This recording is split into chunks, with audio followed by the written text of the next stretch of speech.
Okay, we're trying this again. I changed like nothing. I don't know why it wouldn't be working now. Still nothing. Wait, is it working? Wait, is it working? It's working. I didn't change like anything. So I don't know why that wasn't working before. I did change. I don't know. Can you guys hear me? I just tested on Twitch and I'm pretty positive it's working, but no one's said anything yet. Probably because you all left because I had to end the stream twice.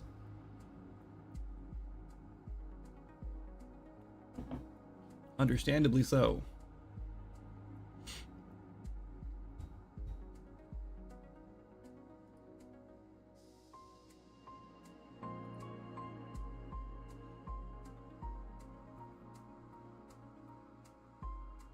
Alright, well, I guess let me know if you guys come back in.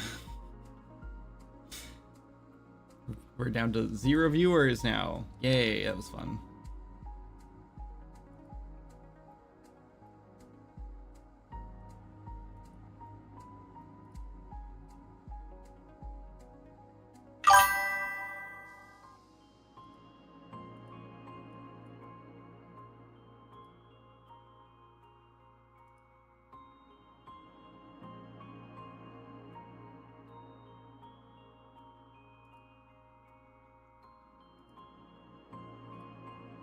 Damn it.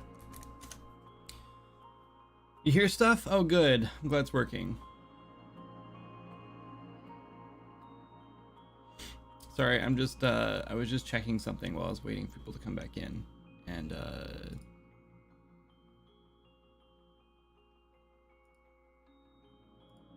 not working. Can't get signed into my Epic account for some reason. Oh, here it is.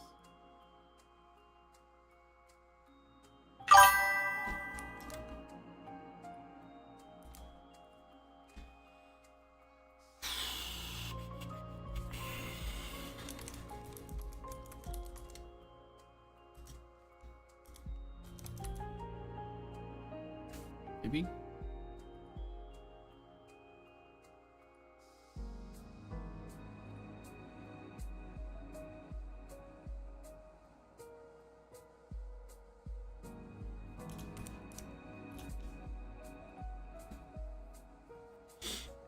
What?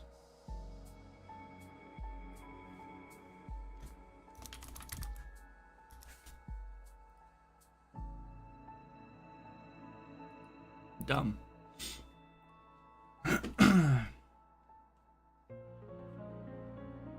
Anyway, sorry, I'm back. Welcome back in. If you had to watch another ad, I'm really sorry. Oh my god.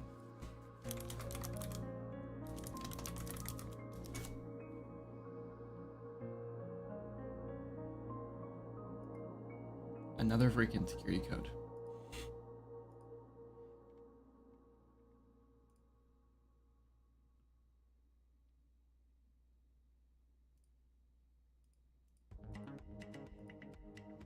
Nope, stop, that's wrong. Sorry, I'm trying to get signed into Epic because I launched. Oh my god, every time I go to sign in, it sends me another security code. Why?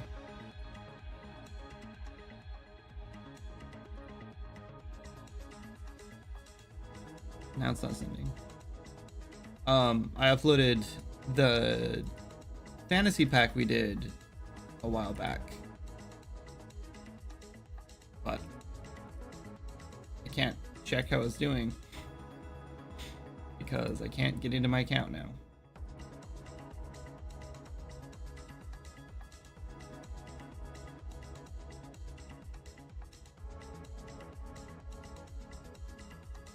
Oh, text message. This time they texted it to me. I don't know what's going on. The first time they didn't text it to me.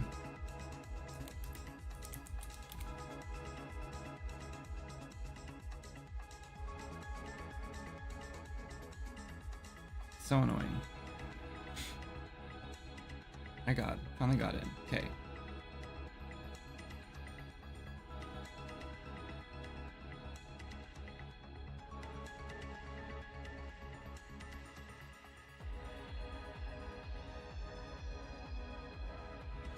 Anyway, I don't know what we're doing today. I think we're gonna do some modeling.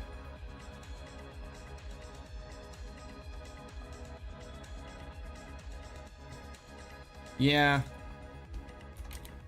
I didn't get a single sale yesterday, which means I'm not gonna get a sale at all. So this has been everyone's complaint about Fab lately, is that their stuff does not get seen anymore, because when it was just the Epic Marketplace, only people who used Unreal Engine saw it, or only people who used Unreal Engine and made stuff for Unreal Engine sold on it. You didn't just have a bunch of garbage all over the place. Now that they've combined all of their marketplaces together, there's like 5 times the amount of assets on it, and now every single time someone uploads anything for film or TV or just a random garbage 3D model or just like anything at all, it ends up at the top of the list and like just floods the whole market. So now when you upload an asset pack or whatever, it doesn't get seen by anyone because they see all the other junk instead. So it's like now it's 10 times harder to make money on Fab. I'm sure Unreal or Epic is making more money now because they have so many more things like being funneled to the same place, so it's easier for people to go to it. They also removed a bunch of stuff from the UE marketplace. Yeah, they didn't remove any of my things, I don't think. Last month somehow I did make some sales last month. I don't remember or know how, because I don't think I like pushed anything.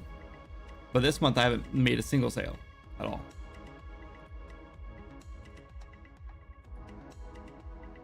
Which is weird. I don't really understand that.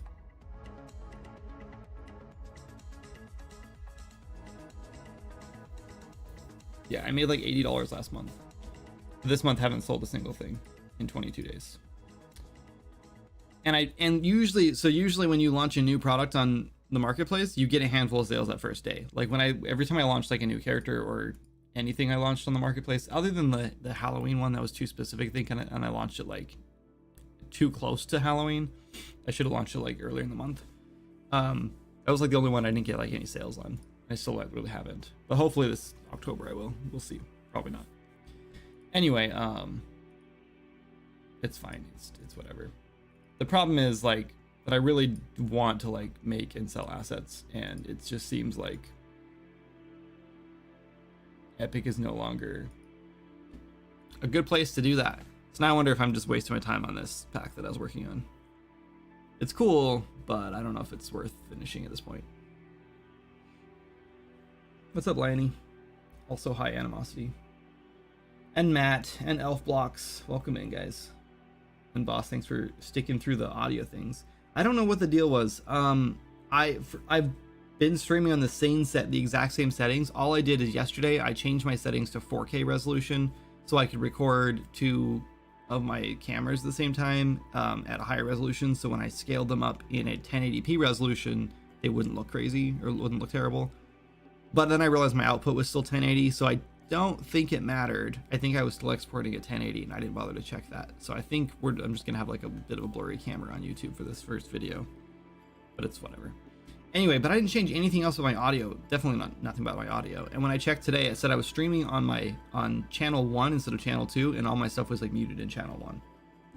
I don't know why. So I set it back to channel 2 and that seems to be working just fine. Anyway, they also removed a bunch of stuff. Oh, right. I see what you're saying. Yes, you're not saying they removed product, you're saying they removed things like reviews. Yeah, I think the reviews are back. I could be wrong. No, the wish list is back. Yeah, that's what they brought back. I just claim the free stuff and then I'm out. Yeah, pretty much that's what I do too. And now I even forget about the free stuff because they do it twice a month now instead of one time a month, so it's like harder to remember for some reason, which is annoying. Also, I didn't get a new wish list on my game for a while, but I just commissioned a new capsule, so hopefully that will help. Nice. Yeah, that's good. Are you doing any promotion on your end?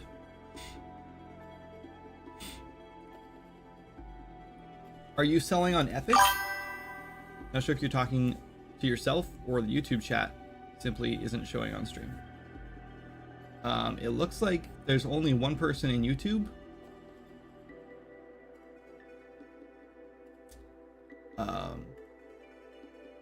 And I've already responded to them. So I'm talking to you guys in Twitch. It looks like Elf Blocks from YouTube came to Twitch to chat anyway.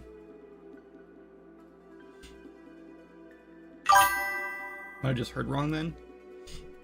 You said I didn't get a new wish list on my game for a while, but I just commissioned a new capsule, so hopefully that might help.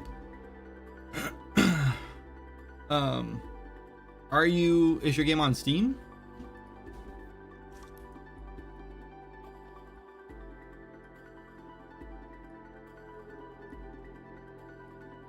Nice.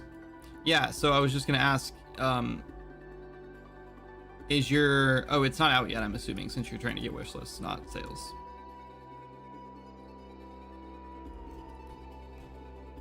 We need to fix some of these guys. Those are all merged together. Man, now I'm frustrated. I was hoping to get like a couple of sales and I'd feel better about it, and then I'd want to work on this, but now I'm like, do I want to work on this?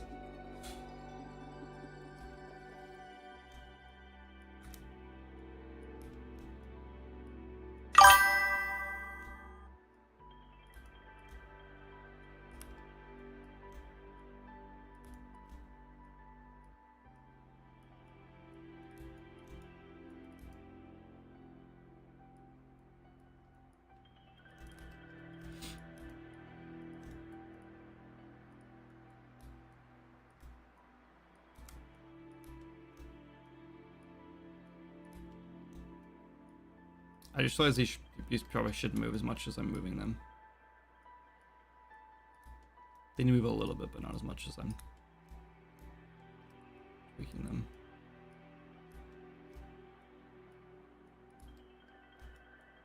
Because they have a board underneath them. Close enough, though.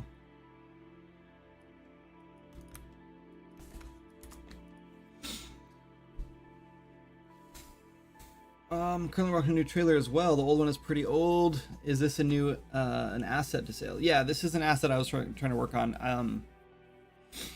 I wanted to make a bunch of like modular swords. Though I know that's been done like a million times, but in like in this style, I thought it'd be useful. Because I was realizing that like, I don't know, I was just trying to find like more things that would make my assets more valuable, but I'm also realizing that because it's in such a unique style, I don't know if it'll match many other people's style, which means I probably need to make more characters and some monsters. I'm not really feeling up to that right now, because characters are a nightmare to make, and then with monsters I gotta animate them and everything, and so maybe we'll just work on Seeking Adventure today. I don't know what our plan is. CodeMonkey released an interesting article about earning income as an asset maker. Yeah, you know what? I think I saw that. I don't think I read it. I think I saw a video where he was talking about it.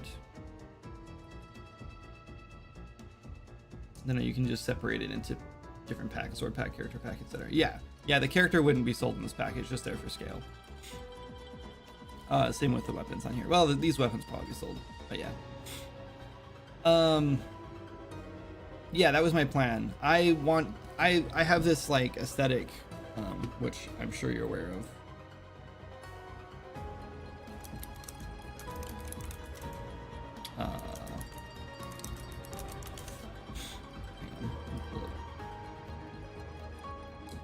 The problem is, so here's my products.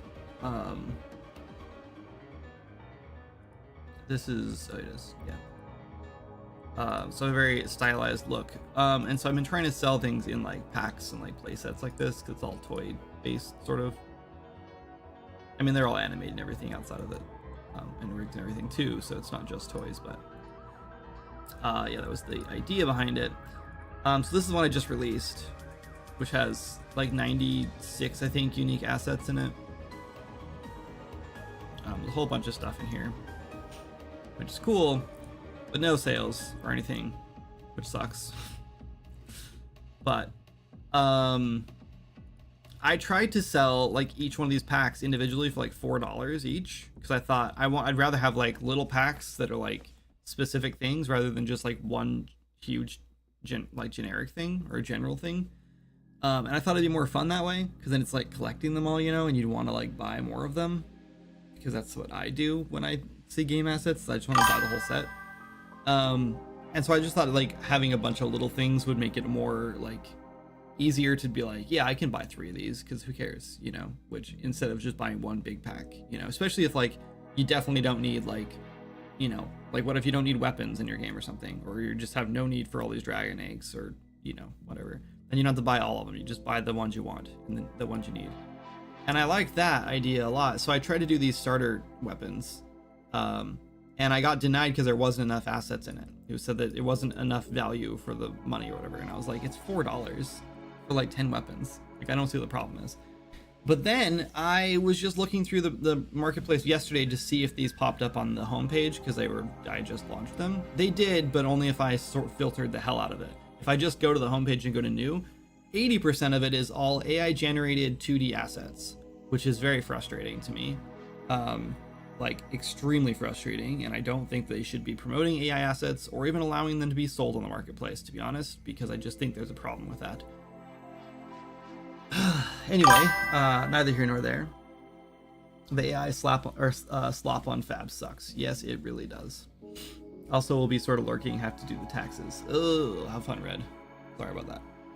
Anyway, so yeah, I didn't see my pack at all, and if it wasn't AI slop, it was a bunch of junk from like all unrelated Unreal Engine, like nothing related to Unreal Engine. It was like all like high, super dense, high poly, like unrigged 3D models and stuff like that. They were just not game ready at all in any shape of the form or shape or form. Sorry. But yeah, when I was scrolling through there, I found like tons of stuff where it was just like one sword and it was being sold for like $5. And I'm like, why did mine get denied? Like, I don't understand. Mine got denied because it was 10 swords in a pack with like a theme and everything. But then like this one guy can just sell one sword for $5. And it wasn't even a fancy sword or anything. It was just whatever. But there was a ton of stuff on there like that. Like one asset, like one chair, it was like $5. And I don't know. I don't know why my things get denied. I think when you submit this kind of stuff, it really depends on who's working that day and what they feel like approving and what they don't. Like if you find someone who doesn't like your style or whatever, like I had this one person I submitted once, they denied it because I put in that it was a stylized asset pack, or no, that I put in it was stylized and low poly, and they're like, you can't be stylized and low poly. And I was like, yeah, you can. like, why can't I? So I argued it, and then I think someone else probably gets it every time. So I submitted it again, didn't change anything, and then it got approved. So they flip a coin when deciding what to approve. Yeah, it's so annoying. Anyway, I don't know. Maybe I'll go watch Code Monkey's stuff about that, because I've seen people who are making tons of money selling assets, and I like the idea of that. I'm kind of trying to head in a different direction right now. I realized with Swords of Magic that like, while I absolutely love making games and that's the thing I'd rather just be doing every day of my life, right? Like I just want to keep making games.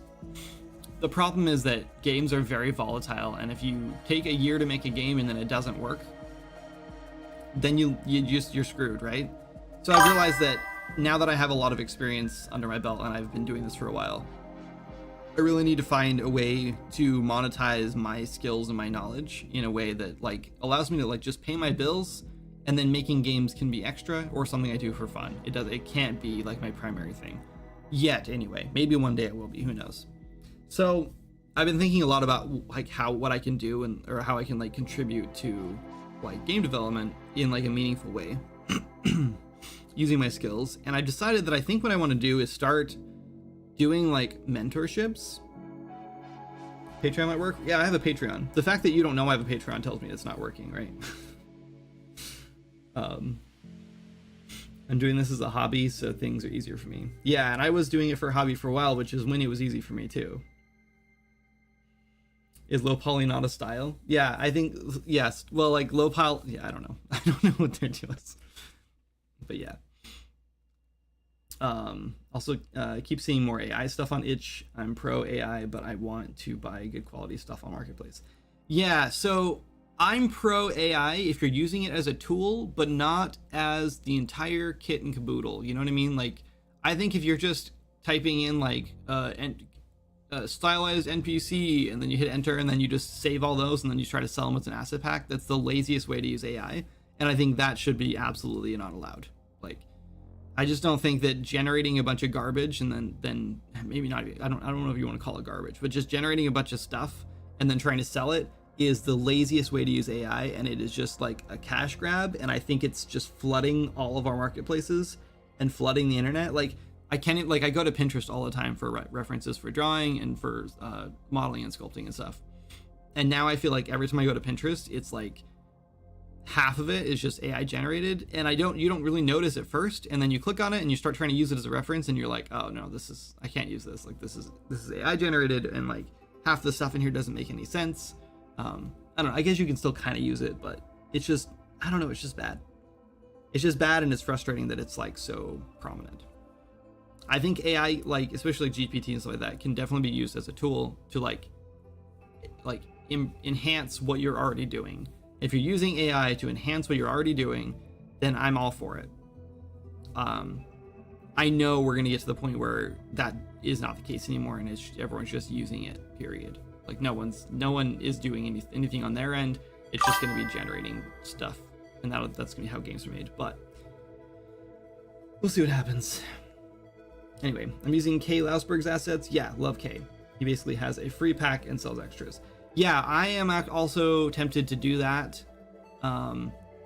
You have to really you have to get on itch to do it, and I'm on itch, and I have one asset pack on there, and it obviously has not sold anything. But it's also the Halloween one, so. But I think what I need to do is just keep making a bunch of stuff. Like I just need a whole bunch of stuff to sell. Maybe this would be a good one to put on itch. Like put on like the forge. The forge is free, and then if you want all the weapons with it, then that's what you pay extra for or something. I don't know.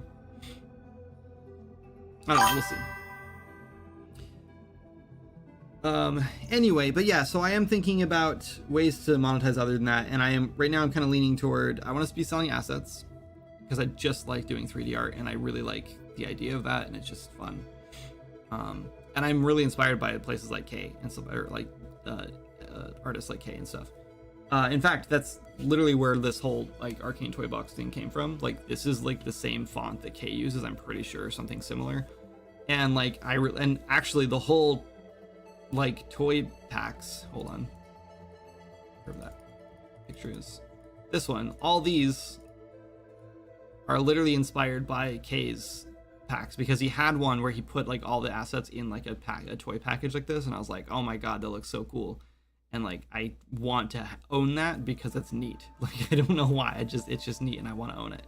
I don't need it for anything, but I want it, and the fact that I wanted it and I didn't need it tells me that there's a lot of people out there who might not need it, but also might want it and want to buy it. So I was like, I'm gonna try to like theme, because he only did it like one time that I saw, 1 or 2 times, so I didn't feel too bad about stealing the idea. So I just totally stole the idea and started doing it.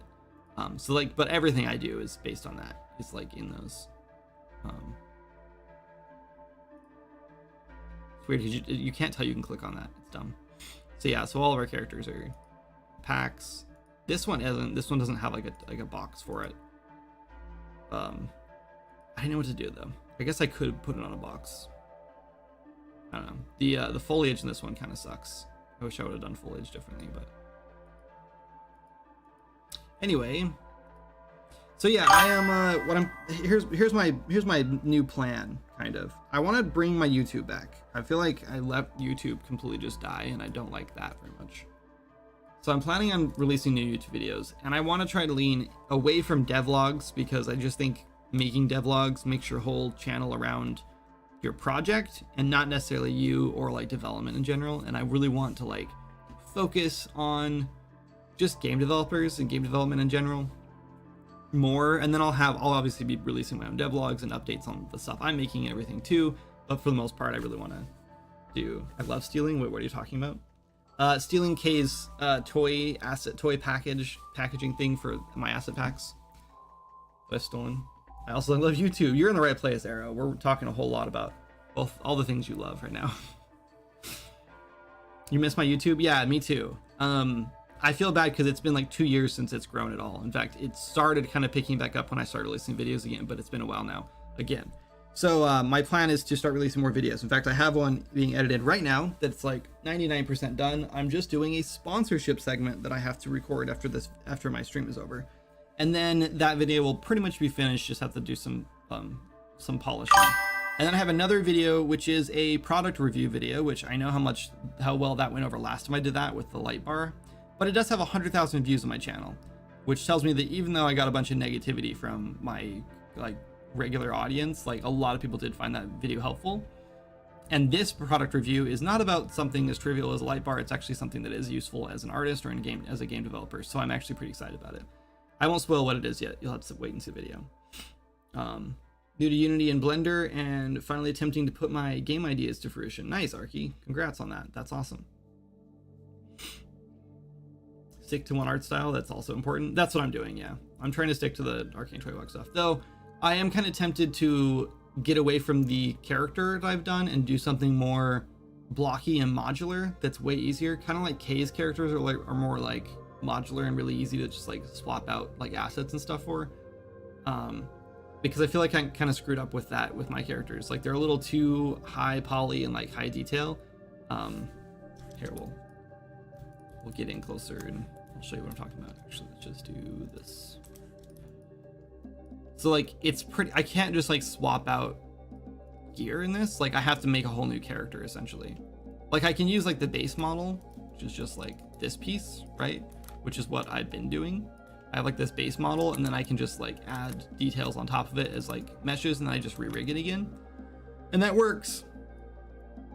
It's just a lot more work than it would be if I just made some static meshes and just like snapped onto the bones. Which I think is how Kay does most of his stuff. And that would have been nice and easier. It's not an iPad. I kind of wish it was. No, it's not an iPad. I absolutely love my iPad though, and I really wish it was a sponsored video. But it's not. Anyway, but yeah, but the big thing I really want to get into is once I start doing some more like videos, which is it's gonna be more dev focused. Like I'm doing a video right now on motivation and how I stay motivated for 7 years making Swords and Magic, because I feel like that's something that a lot of people cannot do for 7 years. I can barely do it for 3 weeks usually. So yeah, are you gonna make assets for sale? You already do, Tinsman. I have a bunch of assets up for sale. I have all of these packs up for sale right now. And then I have a bunch of stuff. I had a bunch of stuff on wherever, I don't know where it was. But yes, I do have assets up for sale. I just released this one. This one just launched, which is definitely the best one. The problem with it is that I don't have a character that like matches it. Like I think these characters can match the fantasy ones, just not super well. But yeah, but I want to do like a modular castle kit and then a modular like fantasy village kit and like, I don't know. I want to do a whole bunch of stuff. I'm doing, right now I'm working on this blacksmith forge. And I think this will be a fun little kit. And then I think I might have to do a blacksmith to go with it. It only makes sense. And then I need to get this knight out too, but I haven't got to that yet. Only on Unreal, no itch. I have one on itch. And I'm thinking about putting all these up on itch as well. The problem with itch and characters is that these characters I made are using the default Unreal Engine animations. They're just modified slightly to fit the character's big head. And so I don't think I'm allowed to package them and sell them on itch, right? Maybe I can put them up for free on itch. I don't think so though, because they're not mine to distribute. So I don't even think that's allowed, which means if I put characters up on itch, they won't be animated, and that's going to be pretty much useless for everyone, right? So there really is no reason not put them on itch. Well, there's my one reason. That's the one reason to not put the characters up there. Maybe if I do some monsters, or if I animate the characters myself, which I have been getting into, and like I did for that Threads. Oh yeah, that's another video I have working on, is the devlog for Threads for our Game Jam game. But I animated for that, though I didn't do anything like looping. This all just like, well, they're all looping, but they were all like actions, not like locomotion and stuff, which is where things get a little more difficult. But yeah, and also like attack animation, stuff like that is more work than I expected it to be in Cascador, and I need to like follow more tutorials or something, or watch more people do it to like figure out how they're doing it better. But anyway, yeah, maybe if I do some animations, then I'll put them up on itch. Then Cinti released animation packages. Yeah. I didn't know they did that, but that's cool. If you rig them, people can simply use Mixamo. That's true. And they are rigged. They're all rigged. So I could do that. I could just put them up and say like Mixamo ready or something.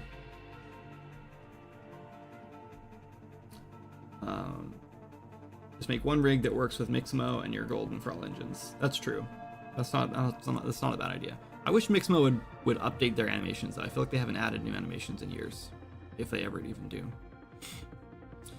Anyway, yeah, so my goal though, actually the final end goal is, after I have like a bunch of YouTube videos up and stuff and I'm starting to grow that audience again, is I actually want to start pushing a mentorship program that I want to do, which I think I'm going to drive through Ko-fi,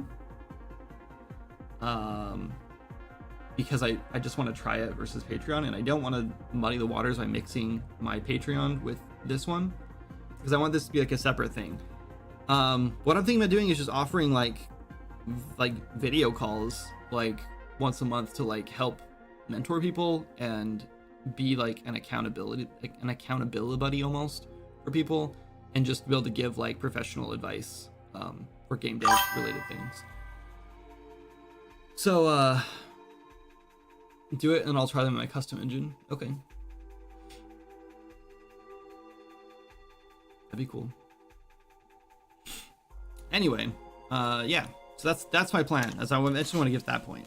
And I think my goal is to like make assets and the mentorship like a sustainable income that I can just be contributing to and like helping developers like that, like every month, as like a monthly thing. And I want to get like 20, maybe like 20 to 30 like solid like mentees kind of going that I can be helping like consistently, regularly. I'm gonna do a private Discord probably for it, so people can just sign up for the private Discord, for like a low tier or something on Ko-fi, probably $5 a month or something, just so people who like are interested in like getting like quality feedback and stuff like that can post in there, and I can respond and everything. And then there will be like a higher priority one, and then like the top tier will be like, you know, like you'll have like, you know, weekly meetings with me or whatever. Anyway, I don't know, I think that'd be kind of cool, and I think it'd be a good use of my expertise and my knowledge. And then on the side I can be making games, and if a game sells, great, and if it doesn't sell, then I will still be able to pay my bills, and that's the plan. So we're working on that. So I'm gonna have some videos out here soon. Editing is a lot of work though, and I don't love doing it, so that has definitely been one of the biggest problems. This is not good.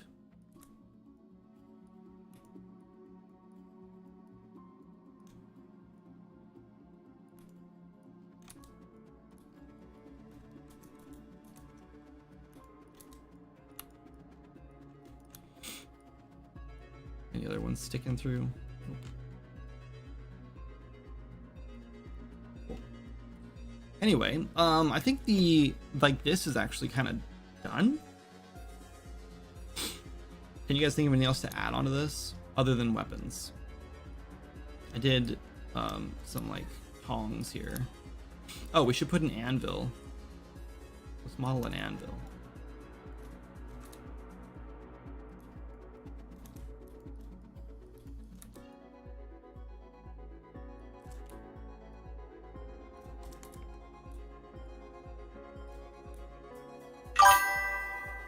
Oh, wait, what? What are you doing?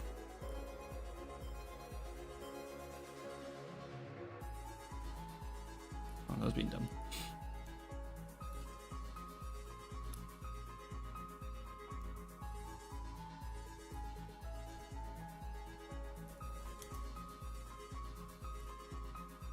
Need a reference.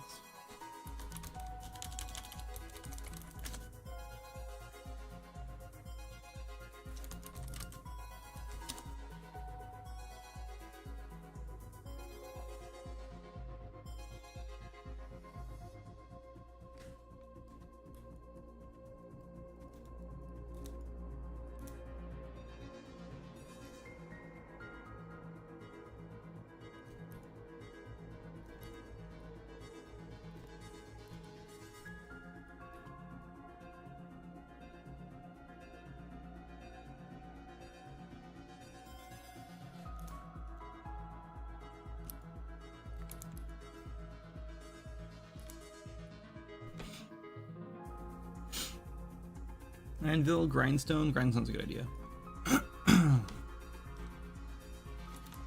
So Cinti released an animation pack.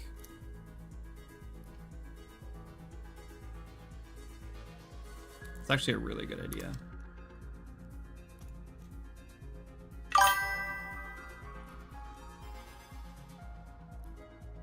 Let's go like here. Actually, you know what? This is gonna make this. We're gonna make this a piece.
No. Try again.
We're close.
What?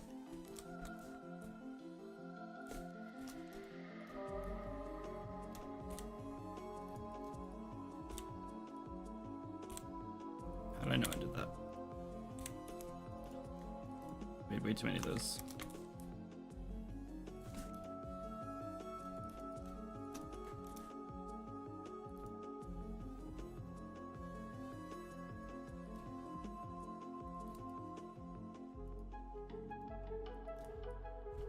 Okay.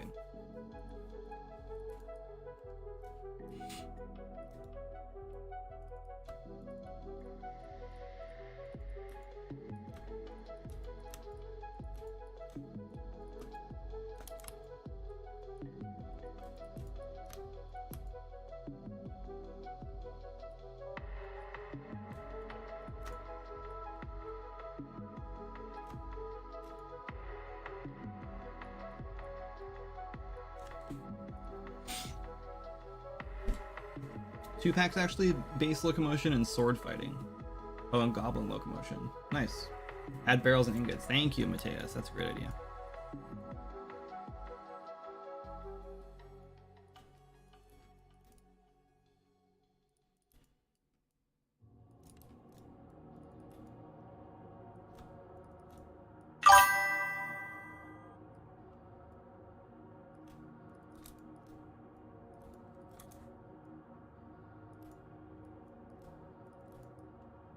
Like all this needs to be more narrow.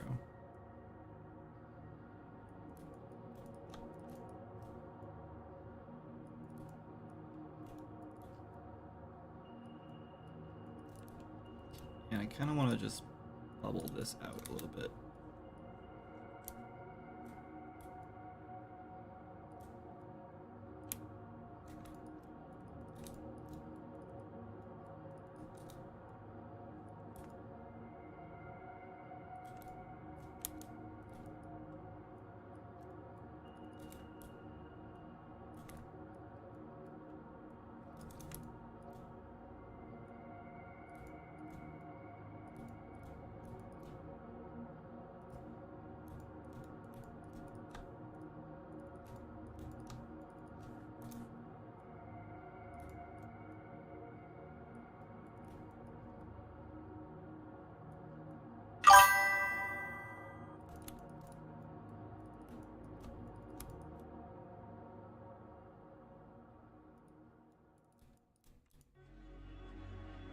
I think we bubble that instead.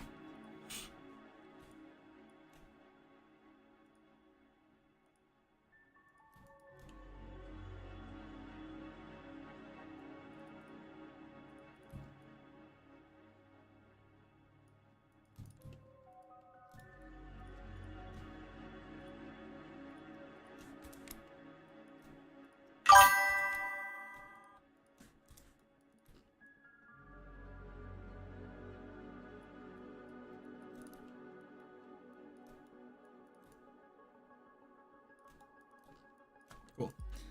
This needs some dings on it for sure. Let's do like a slice right here. Do it on the other side too.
I want to do it on the end.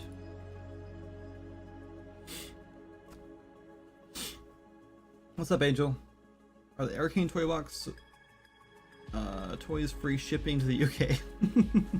Yes, since they're all digital, they're also free shipping to the UK. Pretty handy. Whoops, not the right button.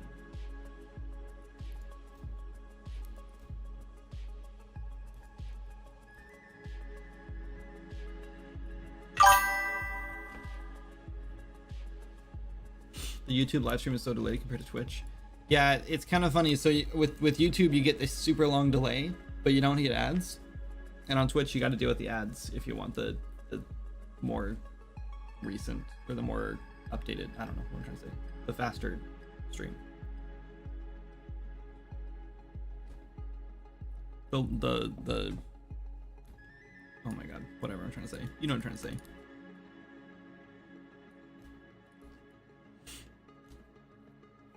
Do mods get ads? Yes, mods still get ads. Twitch subscribers do not. That's the only thing. Oh no, I missed an edge here. Damn it. We have to cheese it now.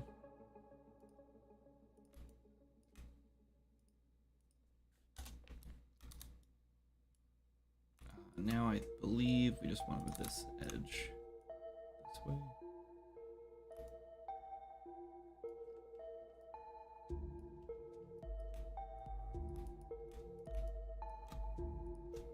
Delete that.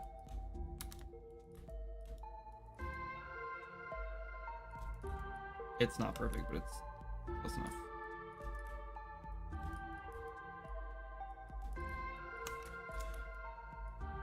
Okay, let's do the bottom piece now. Pretty much everything on here, these are all gonna be beveled.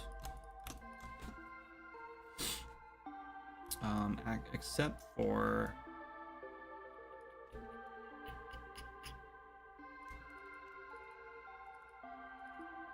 let's solo these really quick and delete the insides. And then let's solo this. Delete this top.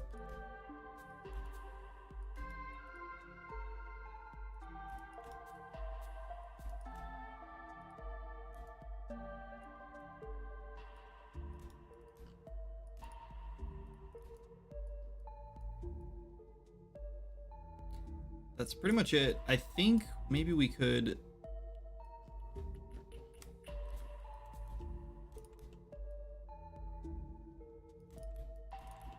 we'll just manually fix it.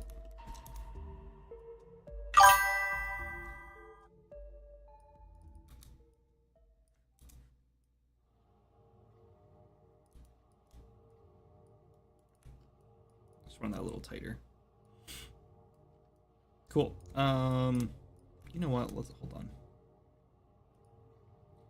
I might regret this.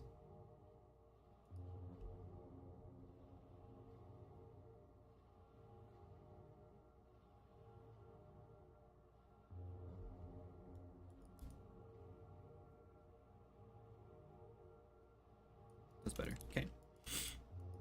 All right, let's put some cuts in it now.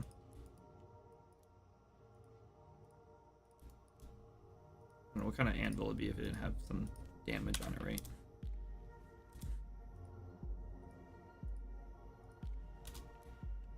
Put one there. Let's put one here.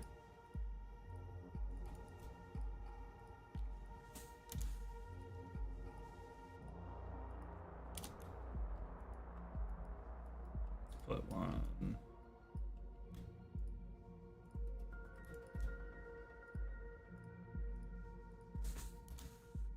here.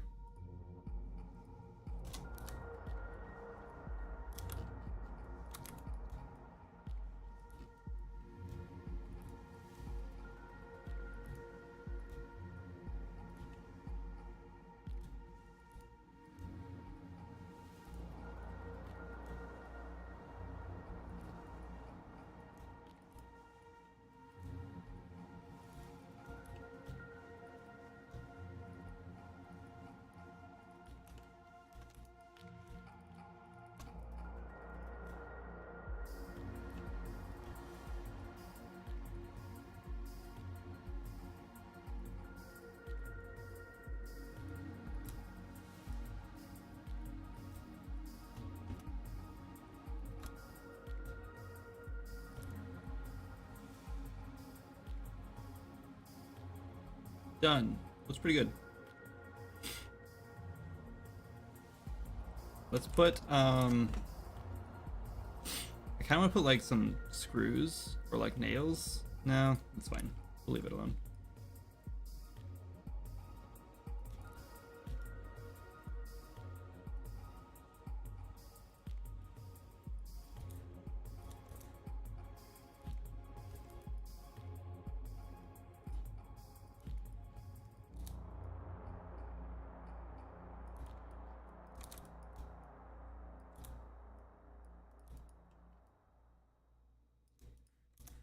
Go a little bigger.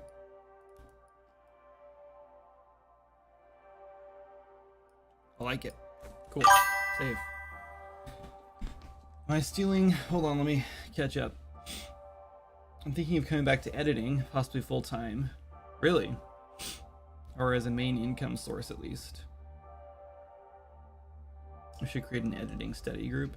You know, Jana's actually been editing all of our videos. I don't know if she likes it though. Like I haven't figured out if she likes it or not. Am I stealing all of Kindred's viewers to create an editing group now? Sure. Go for it. I have an editing class tonight. Next week is the last one, and I'm done. Nice. Unreal Engine dev? Yep. What's up, Sulav? Yeah, I have a game on Steam made in early on, I was gonna say in early access, made in Unreal Engine, and we have another game coming out this year in Unreal Engine. I pretty much only work in Unreal Engine. I tried learning Game Maker a little while back because I want to make a 2D game, and I ended up just using Unreal Engine instead because it was just easier for me. I just know blueprints really well. So I want to stick with that. We need a hammer next. So let's make that. I want to actually, hold on. I want to grab everything. I think we can just freeze transforms. Should be fine. Move it off to the side, and we'll position everything into it when we're ready. Actually, let's move it back instead. That way I can make new models here and not have to reposition everything because it's getting tedious. But I do want to grab this sword though, and use it as reference. Right. I'm making a cube because I'm so used to doing that for swords and magic. Everything is cubed, cube-like.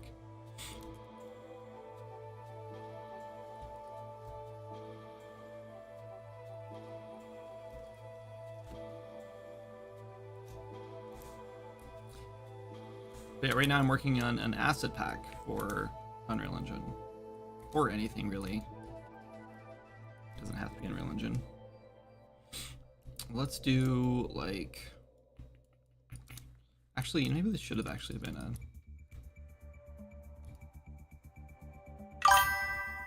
Should actually be a cube.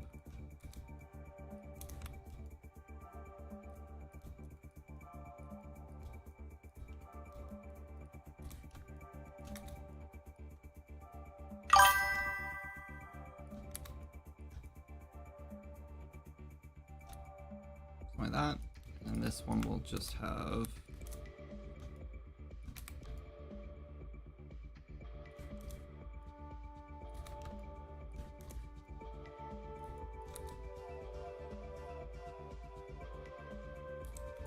I don't know if I actually want us to.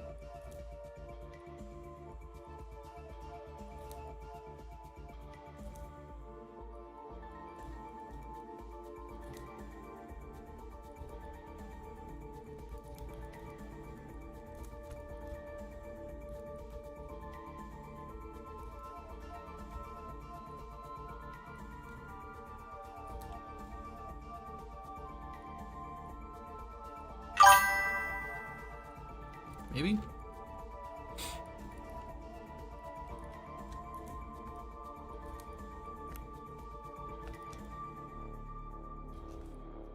Not what I have to do. You do freelance stuff too? If you're asking me, you're not asking me. If you're asking me, yeah, I actually do some contract work, if that's what you're asking. I make games. Everything I do is for myself. I work for myself. I have a studio called Kindred Games. I make games, and I work for a friend of mine hires me to work a few hours a month, basically now. Working in his game in Unreal Engine as well. But yes, so yes, I do freelance work. If that's what you're talking about.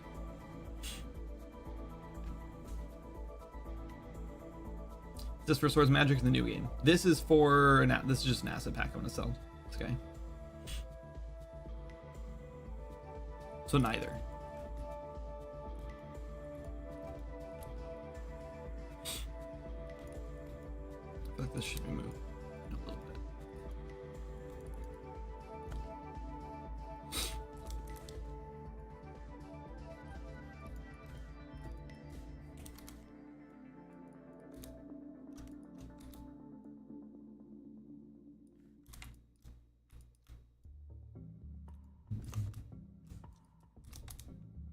Should have deleted the bottom piece of that yet.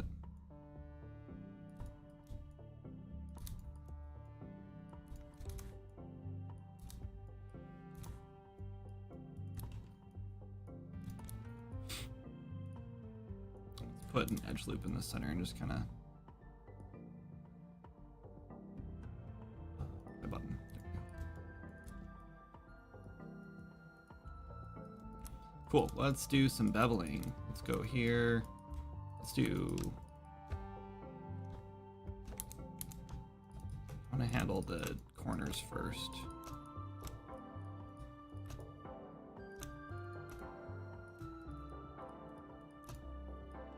And I'll do these ones afterward. Because they're going to be softer or tighter.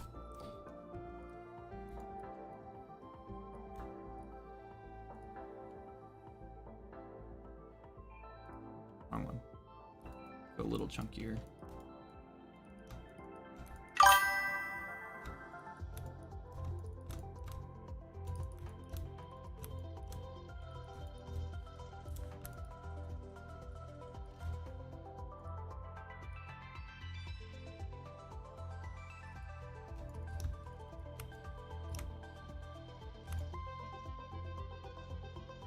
Should have done this one.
Cool.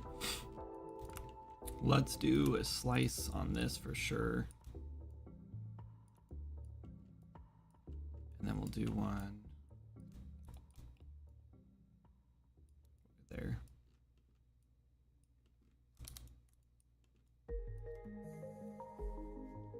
Wrong button.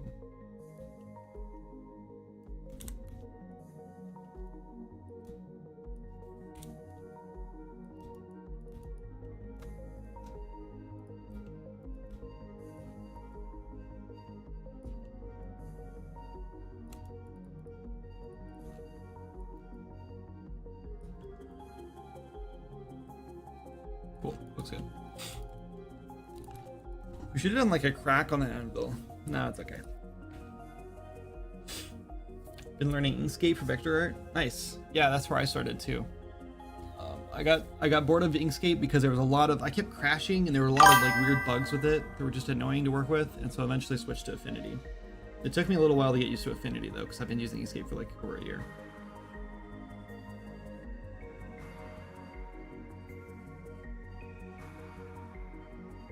Do you have a pair of tongs yet? I do. Yep, that was the first thing I did.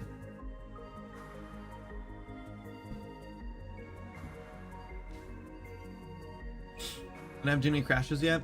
Oh, when you use After Effects, got it. Yeah, Adobe still hasn't really crashed on me in several years, actually. It's been a long time since I've had an issue with crashing. Just realized that the top of this sword has a different material right here. So is this one. Oh, no, I know what's happening. Yeah, it's not actually that. It's an issue with the texture.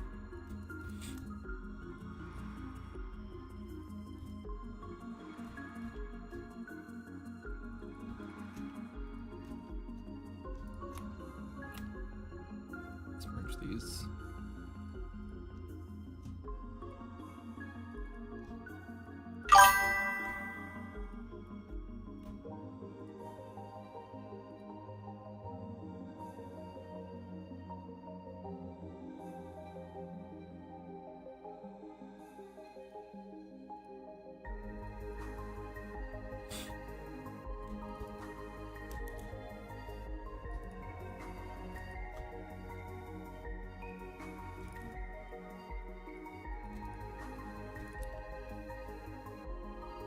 Why do I feel like I should like curve this or something?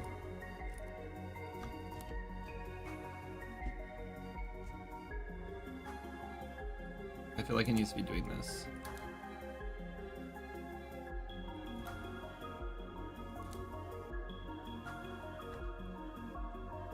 Right? It just feels so much more natural. I don't know why. I'm doing it, I guess.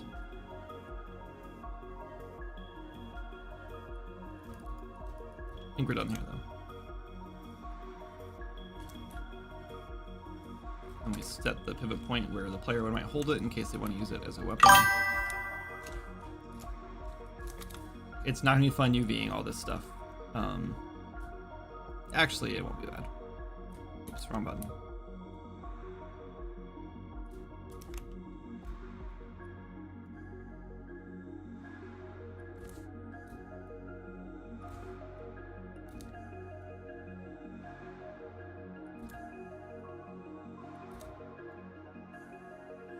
Also,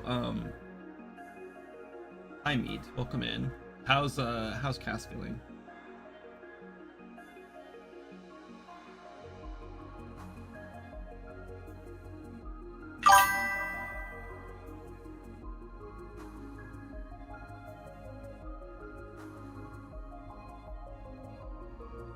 I'm playing DaVinci Resolve. Yeah, that's what we've been using as well. I'm thinking about trying to edit on my iPad. So I've been looking into Final Cut Pro actually, which is a $5 monthly payment, which kind of sucks, but it's really not all that bad. I don't know, I've just really been enjoying the iPad lately, and I feel like if I could just edit while sitting on the couch, then it wouldn't be as tedious as sitting at the computer. But then I also have to worry about trying to figure out how to get files across too, which is a pain. That's the biggest problem. I have to like worry about using Google Drive, I guess, for that.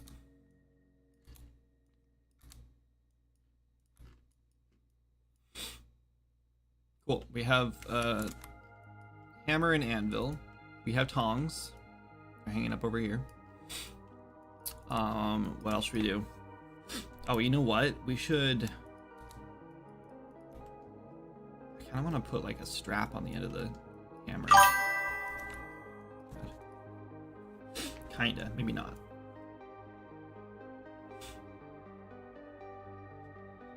I've been looking for a UE dev, but it's hard to find reliable people. Do you have a Fiverr or something? I used to have a Fiverr. I probably still do, but I didn't get a thing on it in a long time, and I didn't really promote it, so not really.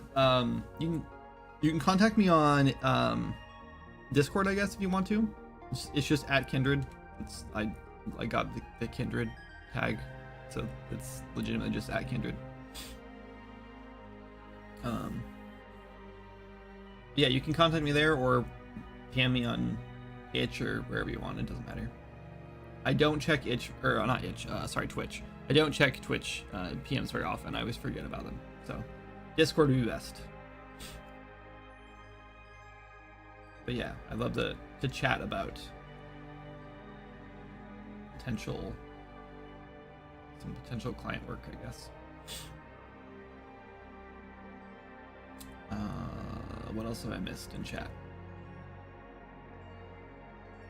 Yeah, and I love actually blueprints in Unreal Engine is like my cup of tea. That's like I love doing 3D art, but I honestly would probably just rather work in blueprints like all day, for the most part. That's kind of like where I shine. And I really love working with teams and doing building tools for like level designers and stuff. That's like actually like my bread and butter, I guess. I don't know.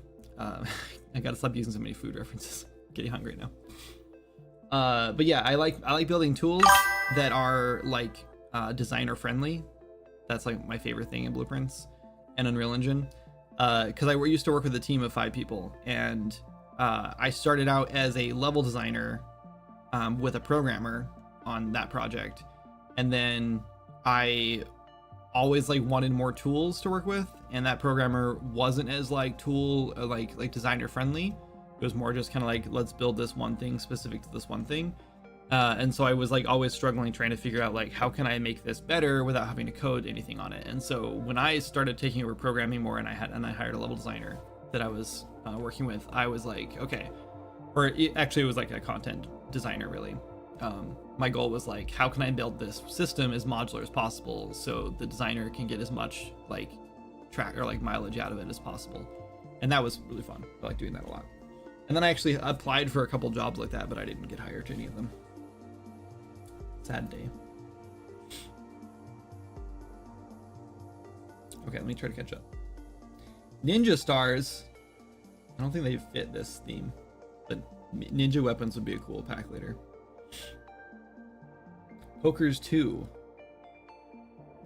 Pokers. Okay, maybe. I'll think about it. I feel like there's something about the handle I just don't like on this. It's whatever. I'm not even gonna add the strap. I shouldn't mind. The problem with strap is like then it's always like a static strap sitting there, and it's just, I don't know. We could do a grinder. What's it called? What did you called it something earlier? Who said it?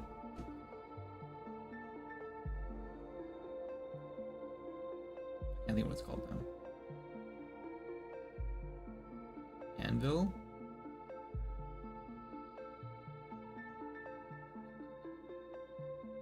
Is this anvil going to be special? Nope. When I build assets, I try to make things as generic as possible, because I feel like they're more useful for everyone. Grindstone, that's what it's called. A whetstone. Handheld bellows. Bellows would be cool. It would have to be handheld though, because I didn't build bellows into the actual forge.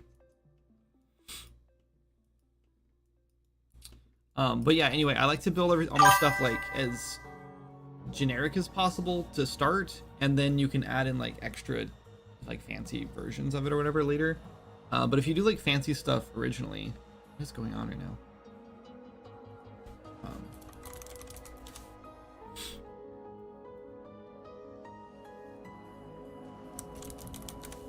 But if you do things like fancy to start, and then people are just like, oh, that's cool, but I don't need one that glows, you know, like I need a generic one.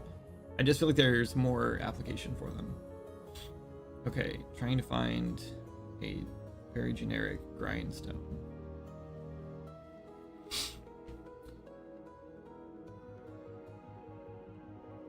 Okay, it looks like there are 2 options for grindstones. One is a foot powered and one is a crank powered grindstone.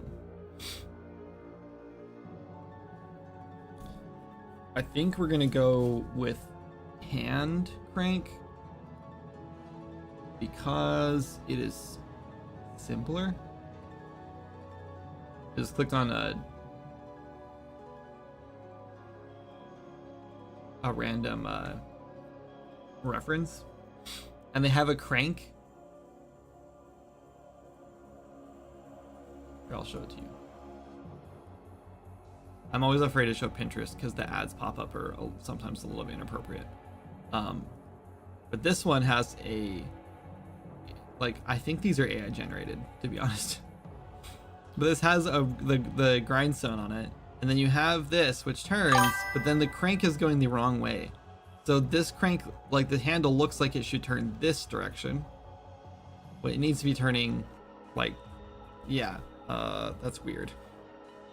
I think these are AI generated because look at these. Like, why would you model a bunch of different like shapes and sizes of this? Like, this is AI generated for sure.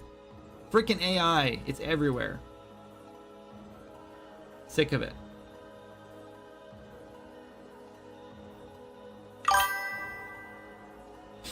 Risky ads, yeah, no kidding.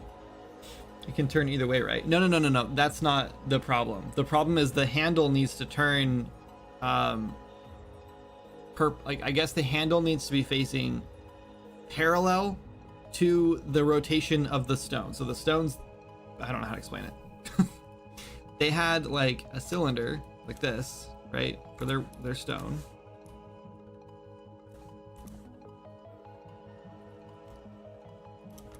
Yeah, and then they had another cylinder going away from it like this. And then you should have a handle that's sort of like here-ish. Right, and then probably another, we'll just, here, we'll do a,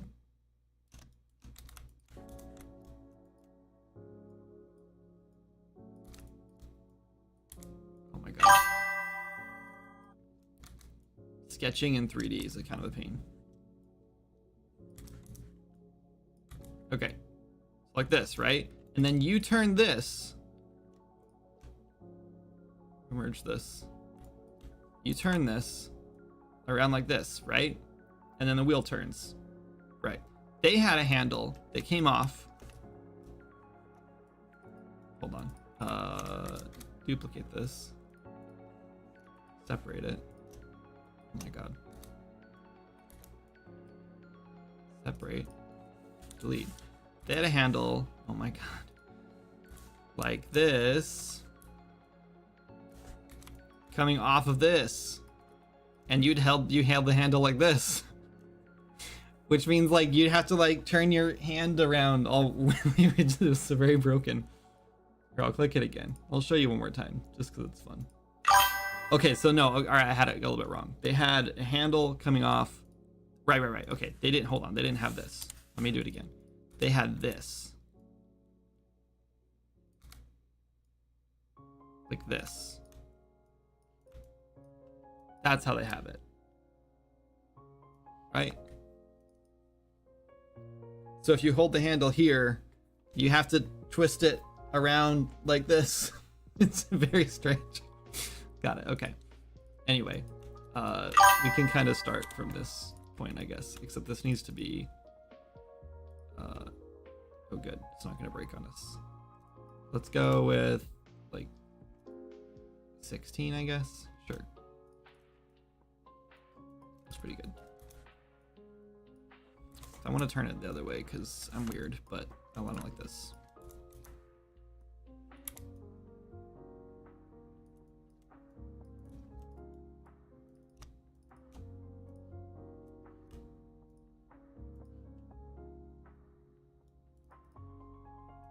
Okay, there's our grindstone. Need my aid. I closed it. Did I close it? Yeah, I closed it. Reopen. Go back. Thank God for the reopen windows button. No, I lost the thing now.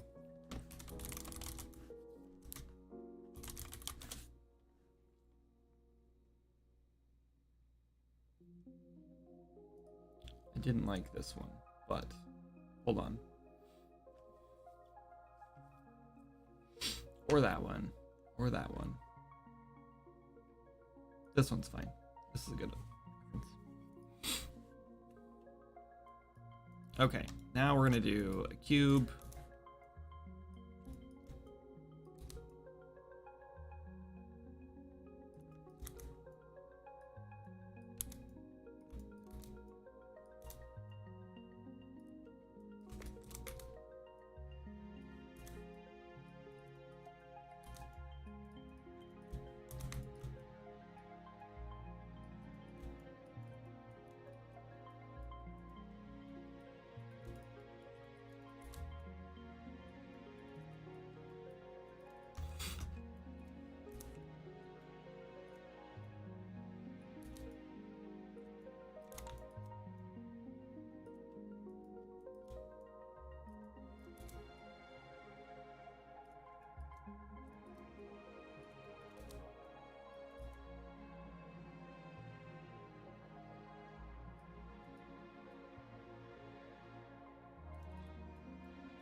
Sorry, we're just kind of blocking out to start, and then we'll start detailing a little more. Okay, kind of like that. Maybe this is a little thicker.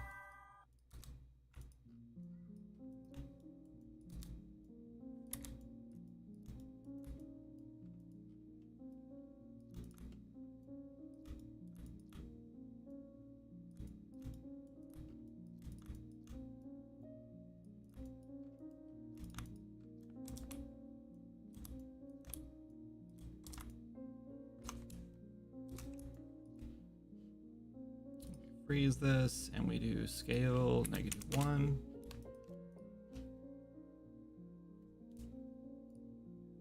And then we should like bevel and everything first, but I want to like make sure it looks good before we do all that.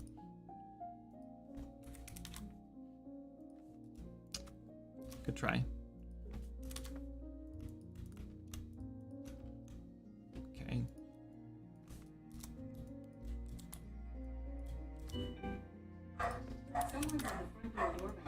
Someone's at the doorbell. At the front door doorbell? Oh, that's weird that I said that. I don't know what happened here. Duplicate? Oh, I see what's happening. Dirt.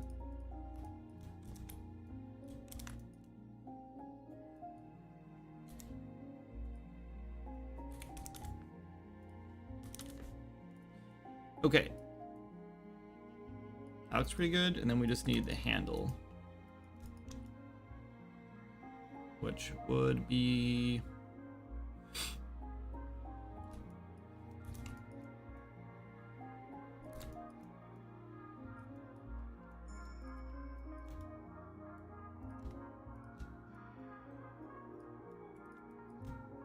Oops. Let's merge these.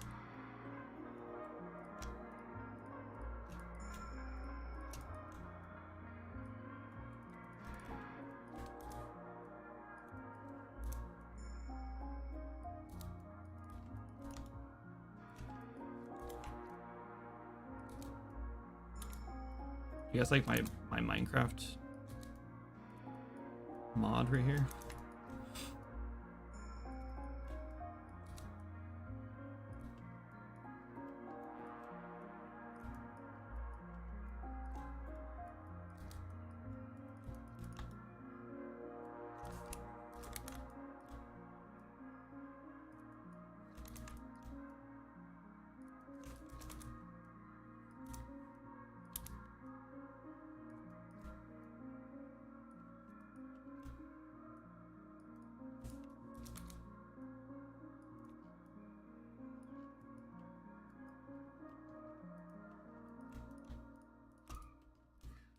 Should all be a little bit thicker.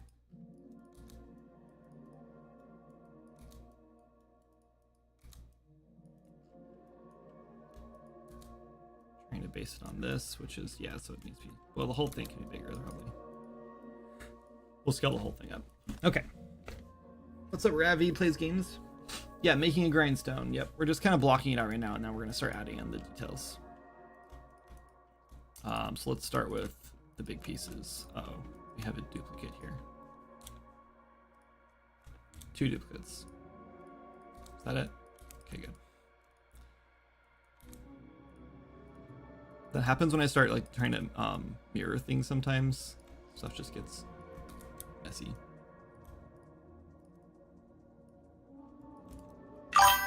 Okay, so let's start by adding some detail to this. And let's just turn on mirror because I guess we're working in Y, that's fine. We'll bevel that, and then let's bevel this as well.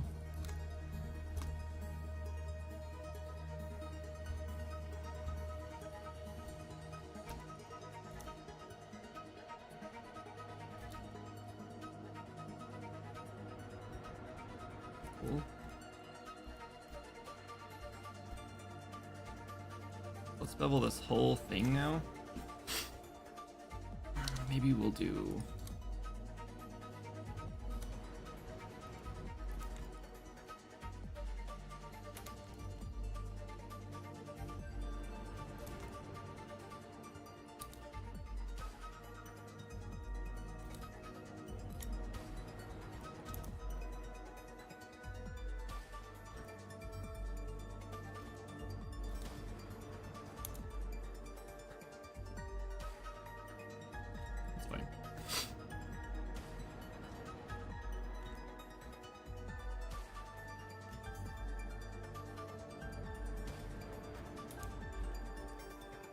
Yeah, I want to bevel these for this. Everything else though can be beveled.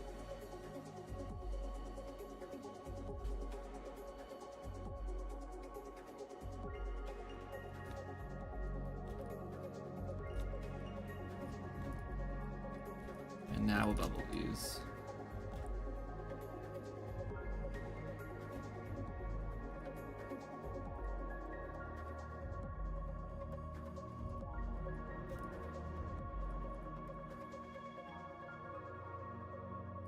Cool.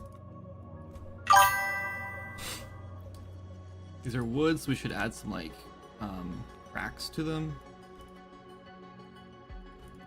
But we'll get there. All right, this guy I want to do here.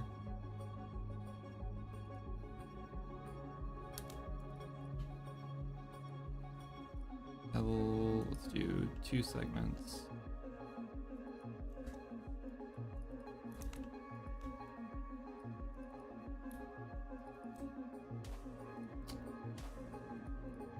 Turn that off.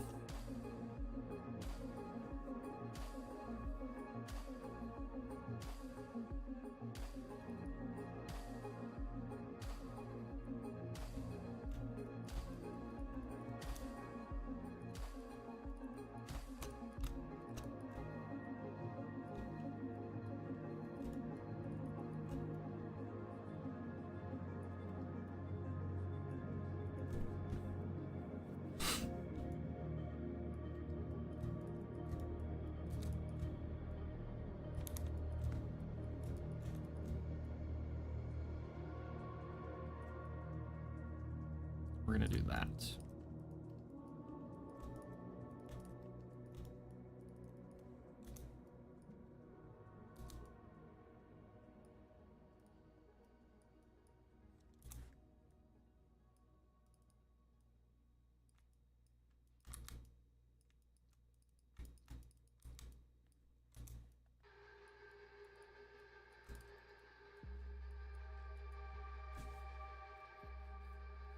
Sure.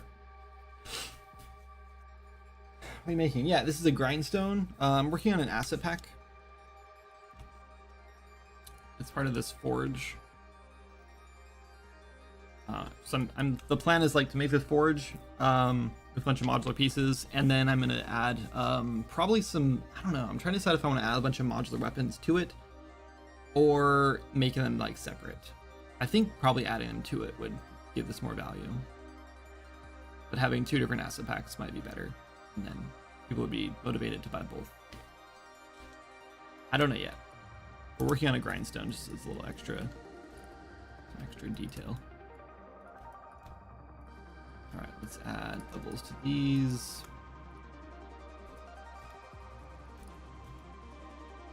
Oh.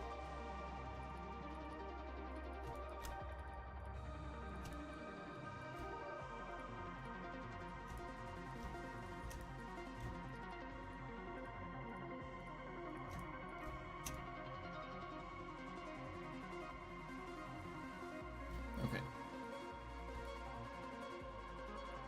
I don't love the look of this, and I don't know what's wrong with it.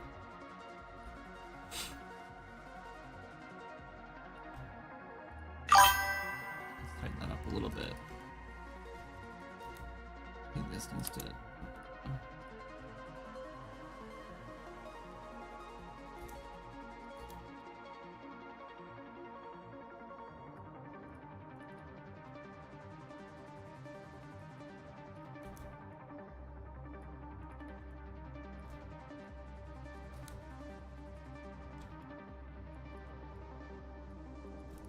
Let's do that. That's fine.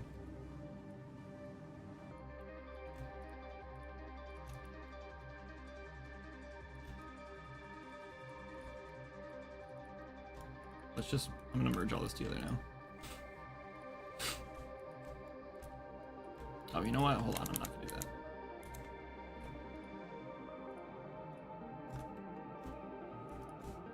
All this can merge together though.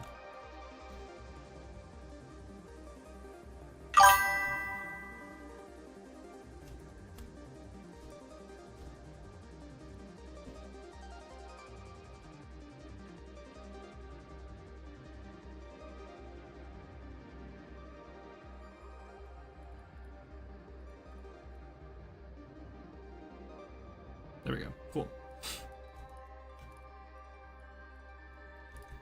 That's fine. I think we could probably put edge in here.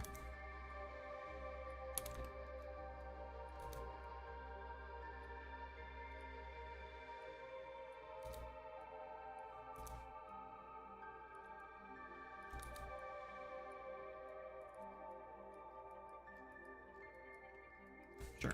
Save.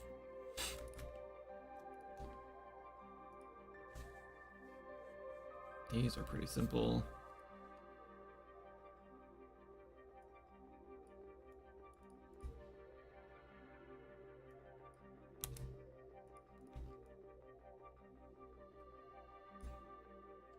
Okay, it's pretty much done. But we could add some more detail to it if we wanted to. Nope, I didn't mean to do that.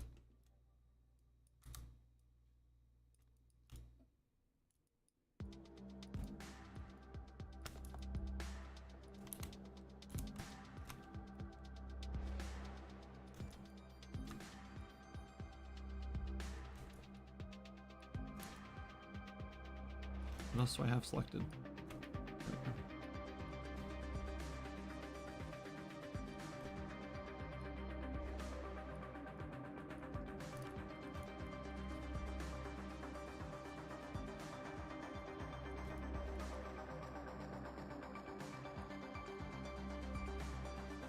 Cool.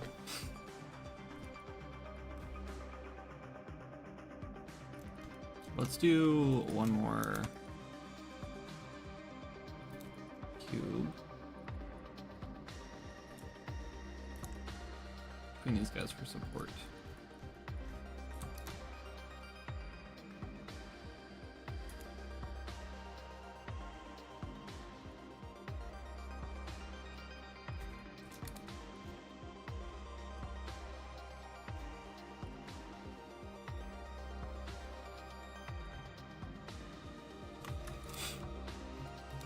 Cool. All right, whole thing can merge together now.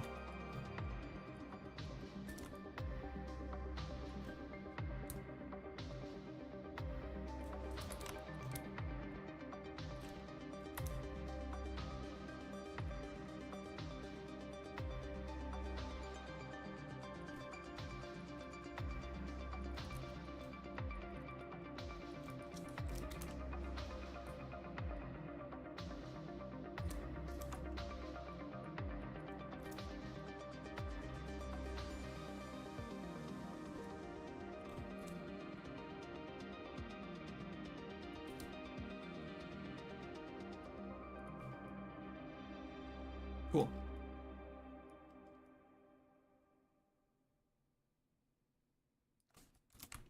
That's pretty good. Ah, ads. Oh, Applebee's looked good. Oh no, the ads are working on you, Meat. Stay strong. I threw a message higher up. I'll reach out on Discord. Much appreciated. Yeah. Sounds good, Squish. We'll double check. Brendan says, gotta go, dude. Shower time. Glad to see you're doing other things, keeping your mind busy and prospering. Thanks, man. You're probably gone showering, but that's good. If you watch this later. Thanks. Should have whipped out the MS Paint. Yeah. The way you made it might work, actually, but yeah, their way wouldn't work. Yeah. Either way, it would be a pain in the ass to work with, so... Honestly, I'm trying to find someone in the middle of the talent pool, someone who isn't charging me to watch YouTube videos to figure stuff out, but not so AAA. They charge 50 plus an hour to prototype. Well, yeah, I'm definitely not AAA, but I don't know. Well, I don't know how much I would be charging. I need a fast prototyper who actually provides value for their cost, I guess. Yeah, we should definitely talk. I was charging $50 an hour as an Unreal Engine consultant a while back, but that's definitely on my higher end right now. But if I asked, like, you know, if I like looked at like what the industry standard was, it'd probably be more than $50 an hour, to be honest with you. But we can talk about it. Let's see, 1.748. Let's do 1.75. Why does this one look so much bigger than this one? Did I scale it up a bunch? Did I scale this one down? Is it actually the same size? No, it's definitely bigger. Did I scale it down?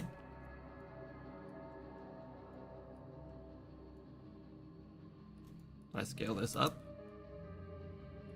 I did. Why did I scale it up? I'm trying to keep the like props over here for the most part, so it's easier to UV them and then export them separately so they can be individual pieces. I think I'm gonna make the forge an individual piece as well. The problem is that it's built to be sitting on this. So we'll see about that. Anyway, okay, so we have a grindstone, we have an anvil. Someone says something else that we could add, but I don't know if I want to.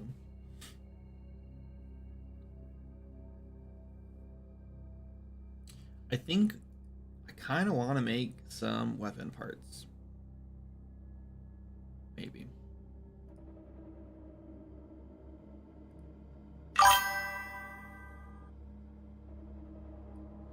Maybe.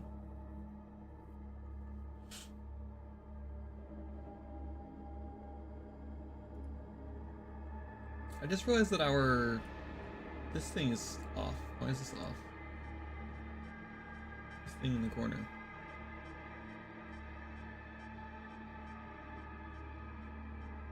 When did that get off?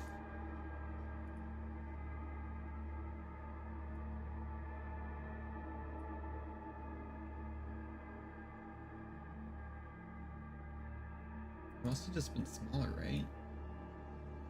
Did they like... Maybe they were on top of each other? Well, they're gonna be small for now. Sorry if you guys can't read that. For some reason. I mean, it's still bigger than chat, so it should be fine. Anyway, oh, we should add some details to this, We're not done with this.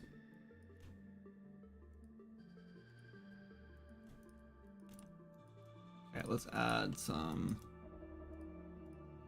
cuts to this, because it's wood.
Alright, I have to do this.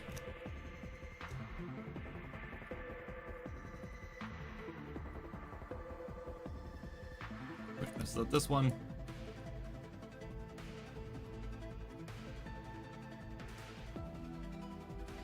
Yeah, that little bit of detail like just adds so much. We might add some chips to the wheel as well. I think adding like a little bit to the wheel will help. Okay, let's do some cuts from here as well.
Cool. Should we do a couple from the top?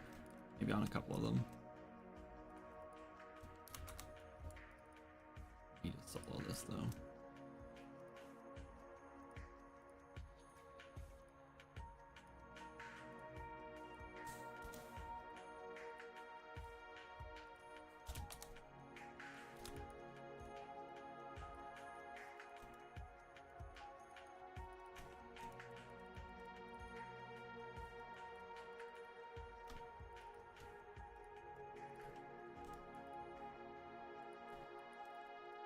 Yep, for sure. Okay.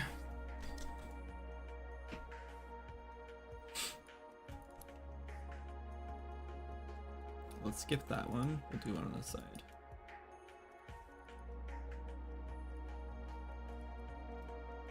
And I love the Tunic soundtrack. It's so good.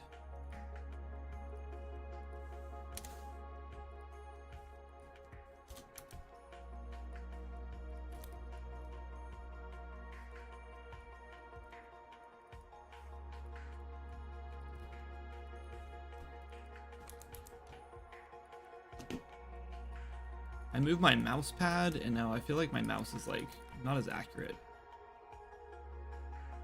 I got rid of the mouse pad so I could do that product review video I was talking about earlier. Okay, and we just need, I kind of want to like just mirror this one or rotate it around here. Because I'm lazy. Let's do this.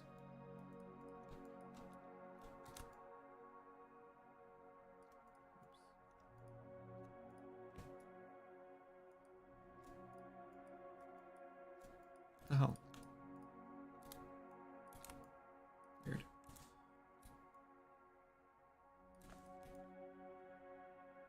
Problem solved. Okay.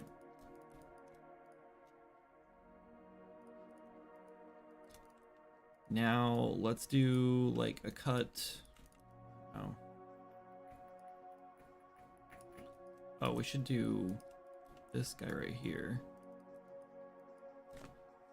Let's duplicate him as well.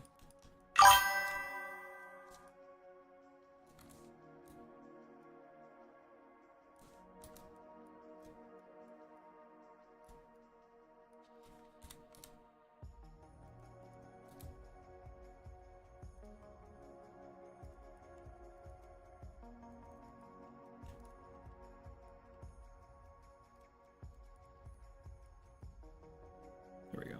We have a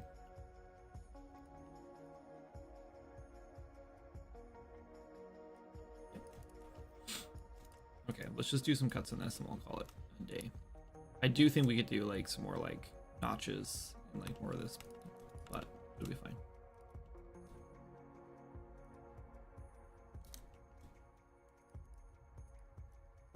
Oh no, I messed something up.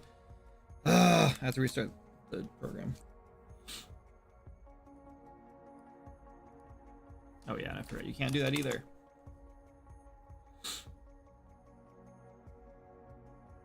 What's up, Summon? Hello? Maya, and a task.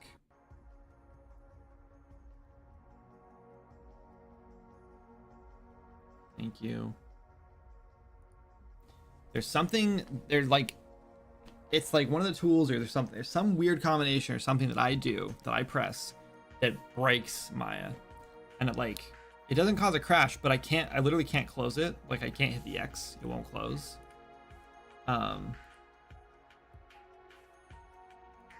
It's really annoying. But what happens is like when I click on something, it doesn't like immediately show this. Like I'll click it and I'll have to move the camera or viewport before it recognizes that it's happening. So it's like the viewport gets like stuck. Oh, Maya crashes as well. Oh, Maya crashes a lot. Not as much for me anymore though. When I first started working in Maya, it crashed all the time. And I don't know if it's because it was an older, more unstable version, or what's more likely is that when you first start working in Maya, you don't know what you're doing. So you just press the wrong buttons all the time and you try to do things that you don't realize you're doing, or you do things that you don't want to do. And that's what usually causes the crash. Everything crashes. Yeah. Yeah, it's very true. It's funny because Unreal hardly ever crashes on me unless there's like a couple things where I know like, okay, this could cause a crash, so let's save our work. Especially in UE4, like working in Swords of Magic, there's a handful of things that I can do that I am almost guaranteed will cause a crash like once a day if I'm like, so I'm prepared for it. But for the most part, there's not that many crashes for me in Unreal anymore, especially not in UE5, which is better, which is weird, because I've heard that it's more unstable, but I rarely crash. Maybe like once a week, twice a week. But when I was teaching the girls at Girls Make Games and they were using Unreal Engine, they were crashing so consistently that we had a whiteboard we were designing on, and they put an Unreal crash counter on it, and they were up to like 50 or 60 crashes by like the end of the first week. It was a lot, and I don't know what they were doing to cause it to crash so much, because I think it crashed on me like twice the whole time we were working. But they were getting lots of crashes. It just happens, especially with new devs. If you're new to a software, for some reason, maybe it's just you haven't figured out the quirks yet, or you're just pressing the wrong keys, or you're just kind of like fat fingering around the keyboard or something. I don't know. But yeah, you cause a lot more crashes the newer you are, I feel like. Because we also had, like, when I was in school, we had so many people with issues with Maya that were just like, we literally had like every single class you had to like, we're working in Maya in, which was most classes, had like a link to like a debug thing, like to fix issues, and almost every single one was like, delete all your preferences, close your editor or whatever, restart your computer, open Maya again, and that would fix like 90% of them, which tells me that like a lot of people were just like turning on off tools, or turning on or off tools or settings or whatever that they didn't understand they were doing via hotkeys or something, and it was causing like issues, and then they were like not understanding that they did that, and so then we had people, yeah, like that was just very common thing that happens. UE5 crashes a lot less than UE4 used to. Yeah, I agreed. Sister, did you subscribe? That was a weird notification for me. Yeah, you did. Thank you so much. 25 months. Jeez. Hello. Hey, guys.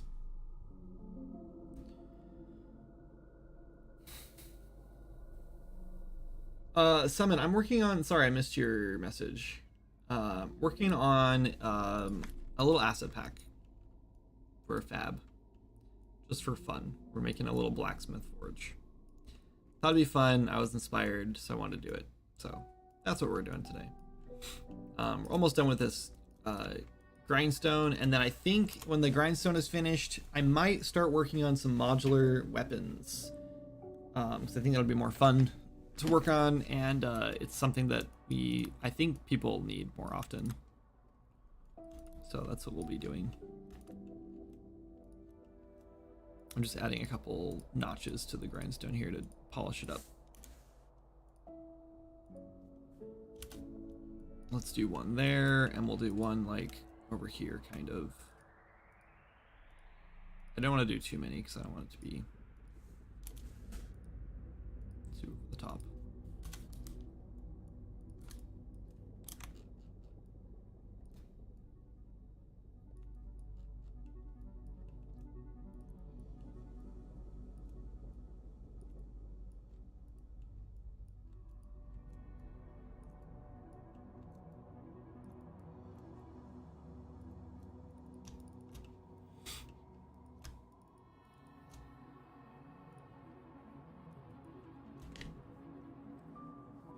You know, we could rig and animate this if we really wanted to, or maybe we export it in 2 pieces, so you have the stand, like the base, and then you have the handle and the wheel, so that you can animate with code rather than having to like make a heavy skeletal mesh.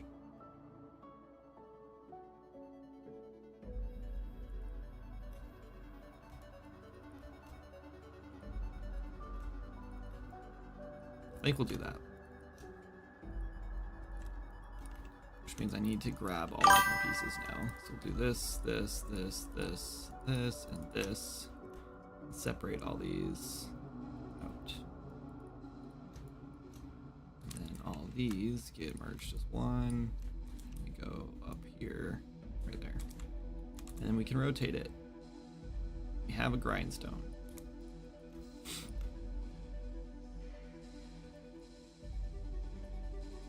Cool.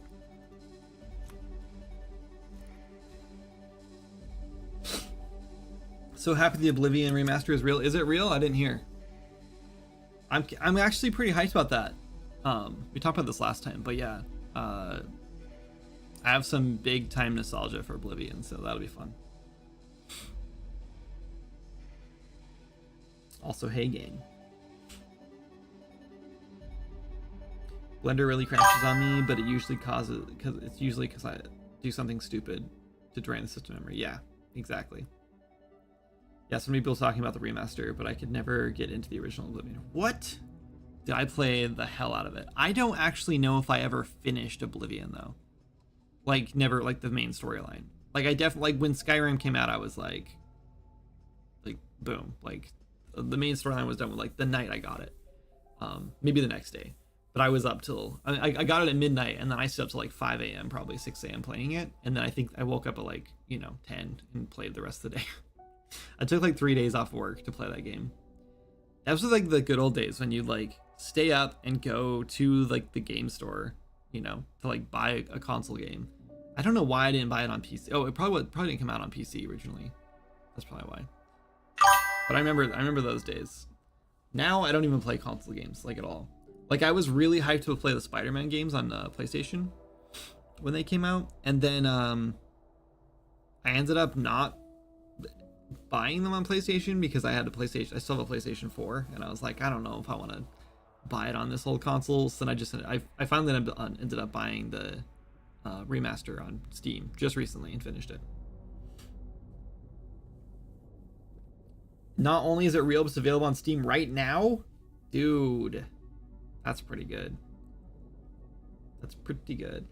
I think that I think these AAA studios leak things on purpose. I know it sounds a little bit like a tinfoil hat, but I seriously do, like, and maybe it's an obvious thing, I don't know, but I really do think that like they leak them on purpose just to get people hyped about them, which is fine. There's nothing wrong with that. Actually kind of like more fun, to be honest. But Bethesda games are like top 3 games for me. I think Bethesda has kind of fallen off the wagon personally for me, just because I'm so sick of like Skyrim. Like make something new, I don't know. And then I think the Fallout 76 thing was a tragedy as well, personally.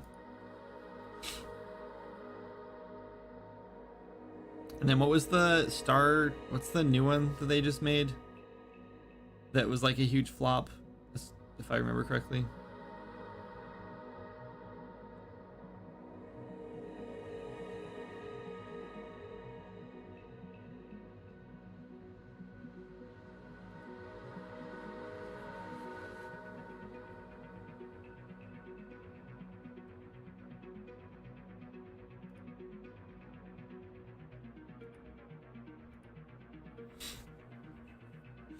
Starfield, right. The endgame loop was trash. I wouldn't say huge flop, but it wasn't the massive success they wanted to be. Yeah. I don't know. I feel like they spent a long time working on some of those games, and they just didn't turn out. Then again, I also am a little more forgiving of AAA games. Like, here's a hot take. I think $80 is like for the new like Switch games is kind of like underpriced still. Of course, I am a game developer, so I would of course way overvalue my work or the work of other games. But like the thing is, there's I don't know, if you look at like an indie game, like people were comparing like if you compare like I don't know, like some of those newer games like what's the name of it? like the multiplayer, like kind of low budget games, like Lethal Company, right? You compare like a game like that looks, no offense, I haven't played it. I'm sure the gameplay is fantastic, but it looks like it was made, you know, by some novice devs with some pretty low skill 3D like effort, right? Which is fine. There's nothing wrong with that. Like, and it's kind of like, it fits the style and it is cohesive. That's good. That's like the most important thing. But I still think like that game was probably put together in like less than a year, right? By like a handful of devs, if not just a solo dev. I don't know. You can correct me in chat. But that game is like what, $15-$20 probably, maybe 10. I don't even know. I don't know how much that game is. But then you like compare it to like a studio of like 300 devs making like AAA, like an actual, like not AAA quality, but like literally AAA games. And then people are upset because they're selling it for $80. Like the discrepancy in like quality and like effort versus the price is insane. Like we like are 10xing like development time, 10xing like developers, 10xing effort, yet we're only like 2xing the price, maybe 3xing in some cases. It's kind of stupid. Yeah, like $80. Like I will admit that I will not be buying many $80 games. I rarely buy $60 games. I've had Avowed on my wish list since like, I don't know, like 2 years now probably, and it came out and I refuse to pay for it at $60-$70. I think it's $70. I know I won't put more than 20 hours into it, so I can't justify it $70. But I'm not saying that I don't think it's worth $70. I am just broke.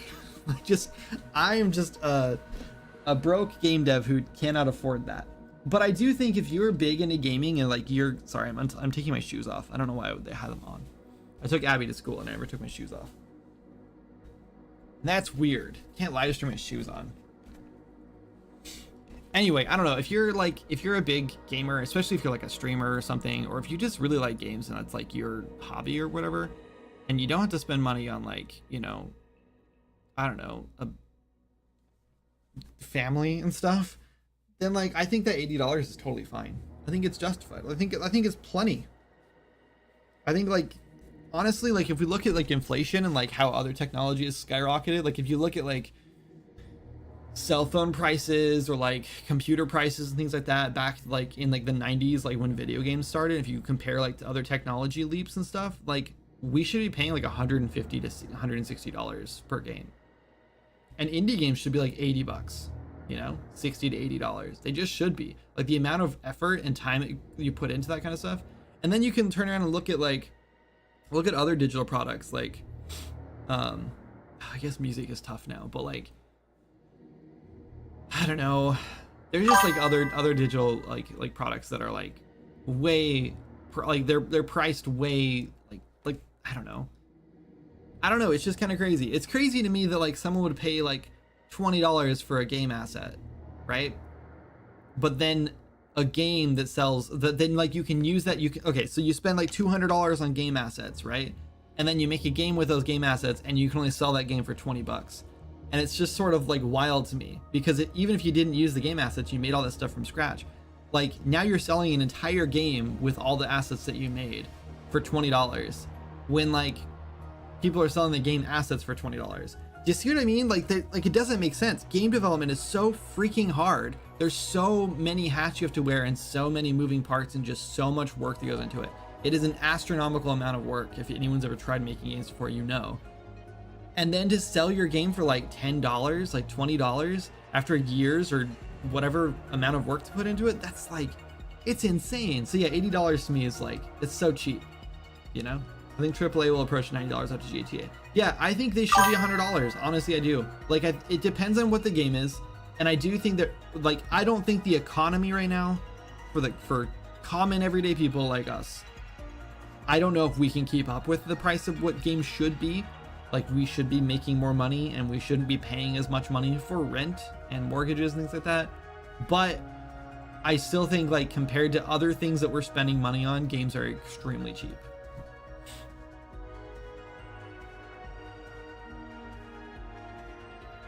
Wait, computers back then were more expensive? No, I don't think so. If you like look at, hang on, let's ask GPT.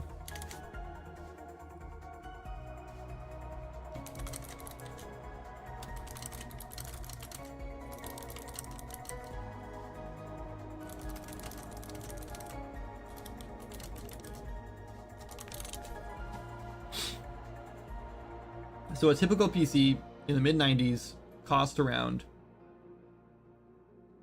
what? Really? I stand corrected. This says $1,500.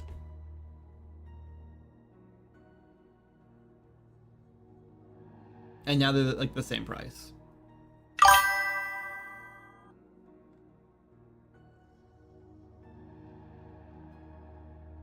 Yeah, PCs are way cheaper and more powerful. Okay, so so computers were a bad example.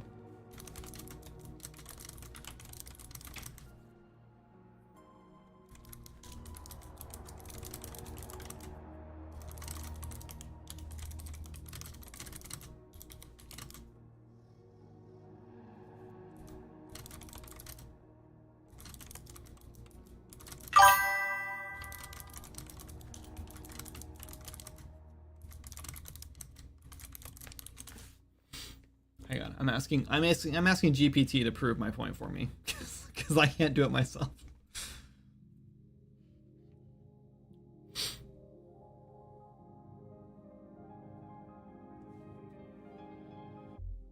Okay, here's a good example. Internet. It used to be $20 a month, and now it's like $60 to $100 a month. Cell phones used to be about $300, and now they're $1,000+. Phone plans were $30 a month. Now they're $80 to $150 a month. Cable TV used to be $30 a month. Now with streaming, internet, everything like that, you're paying $100+. Other 3D software. Oh no. 3D, yeah, that doesn't really count. But yeah, if you look at like Super Nintendo games and like the 1995 Super Nintendo games and Nintendo 64 games were $50 to $70. And now new AAA games, $70 for N64 games? I don't remember that price. I do remember $50 though. I remember games being $50, right? They were $50 forever. And now we're paying $80 and people are like, what? But like just like look at how much everything else has gone up. Like look at how much the cost of houses have gone up.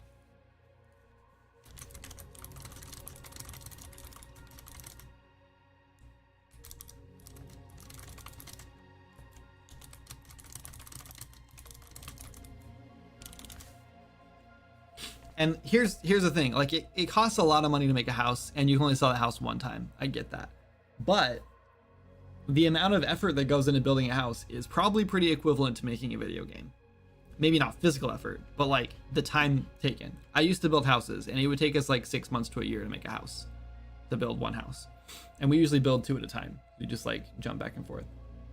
But anyway, so the cost of homes used to be $130,000 median in the U.S. I'm only talking U.S. prices because I don't know anything beyond that.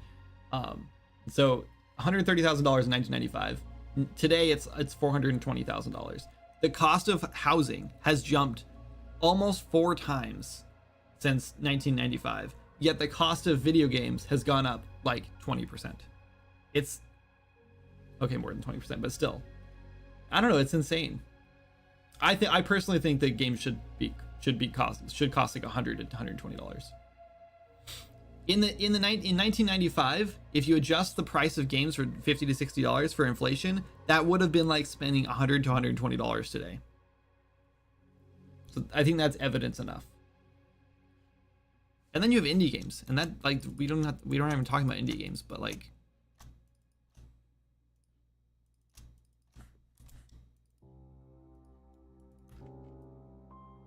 okay, I added another notch in there because it felt like you needed one once I rotated.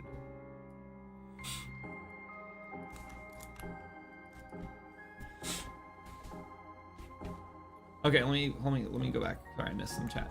I got Zelda, TOTK. Which one's TOTK?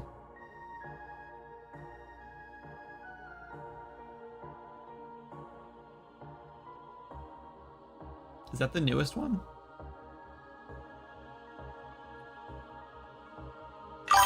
I think AAA will approach $90. They're kind of the market leader. Wait. Yeah, people can't legally use assets in your game to do commercial things, though. Wait, what? People can't legally use assets in your games to do commercial things. I don't know what you mean by that. Okay. The game will go on sale. Some devs are extracting assets from other games. I know. That's not what I meant, though. I just mean in general, like, if you're paying for an asset pack, you're going to spend like $20 on some models. And then your entire game is going to sell for less than that, more than likely. And that's kind of insane to me. That's why I think that's why asset creators are making money, because they're able to sell their products for $20. Then again, let's clarify the fact that you're going to sell a lot less copies of your asset pack, unless you're Cinti or K or something, and you've really created a niche for yourself. Then you will game sales. You're going to make a lot more money from games because you're going to sell a lot more games. Hopefully. Computers were stupidly expensive back then. Yeah, you're right. That was a bad example. iPhone does constantly raise the price for whatever reason, though. Yeah, and we're getting to the point now where the difference between phones is negligible. Everyone has got to the point where everyone has the same features on phones now, and now people are just grasping at straws looking for new gimmick features. I don't know why the new Google phone is now a flip phone again, and it's no one asked for that. No one wants to go back to a flip phone, so I don't know why you're doing that. But okay. There's a slide deck called "The State of Video Gaming in 2025." It's pretty interesting. Here's a quote: "In real terms, a $70 GTA 6, GTA 6 would be the cheapest ever." 30% less than its original 2D entries, and 16 to 24% less than GTA 4 and 5. $91 would be average. Yeah, that's pretty crazy. Thanks for sharing that. Cable was a lot more than that. I used to pay $150 plus for a decent package. When, though? I don't know. This is just GPT's information. That is one reason game resale stores were so popular. I used to get a lot of the best games for $10 to $20 for pre-owned. Yeah, that's true. What's up, Sprout? Sprissixit? I don't know what the 6 is doing there in your name. There are a lot of entitled gamers out there that think they are owed the game. Yep, it's very frustrating. Tears of the Kingdom. Thank you. I have not played that one. No, it's the expansion for Breath of the Wild. The expansion? No, it's a new game. It's a standalone game. Hey, Michael, do you still have a desire to make a whole new RPG game with the experience you got from Swords and Magic? Yes, 100%. I have another game that I'm slowly working toward starting. Sorry, music's getting kind of loud. It's an open world survival crafting game. And the premise is that you are playing woodland creatures, mice, squirrels, things like that. If you've ever heard of the book Redwall or read it, it's very loose. I don't know, moderately based on that, I guess. It's highly inspired from that, but moderately based on it. And I'd like to start working on that soon, but I have to finish up Seeking Adventure, which is a point and click sort of hidden object RPG that we've been working on. So yeah, we gotta work on that. We gotta finish that up first. Players can't just decompile your game and use it in their games. Commercial licenses. I don't know what you're talking about, Sky. I never said anything about that.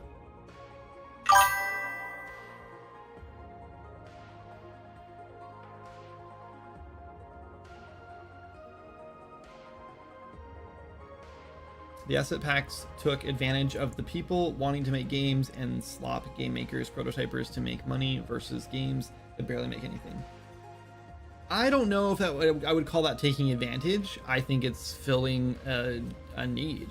A lot of people want to make games, and a lot of people don't care about spending a year learning to make 3D art, right? Or 3D models, or drawing, or pixel art, or whatever. So it's just easier and more affordable for them to just purchase assets. And AAA games do it too. There's a lot of art houses out there that they just commission art from, for a lot cheaper than buying or than hiring an artist and doing it in-house. I don't think it's all that uncommon. I think it's actually becoming more and more common every day. There's a lot of hits out there, indie hits out there like Only Up and things like that make millions of dollars that are using assets that people have purchased because it's just easier and cheaper to purchase assets. I'm purchasing assets for Seeking Adventure because I didn't want to make all of the assets for the game, and I really like the asset pack that I found.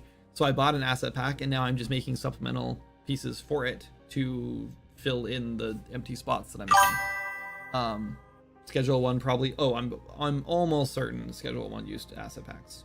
Almost certain.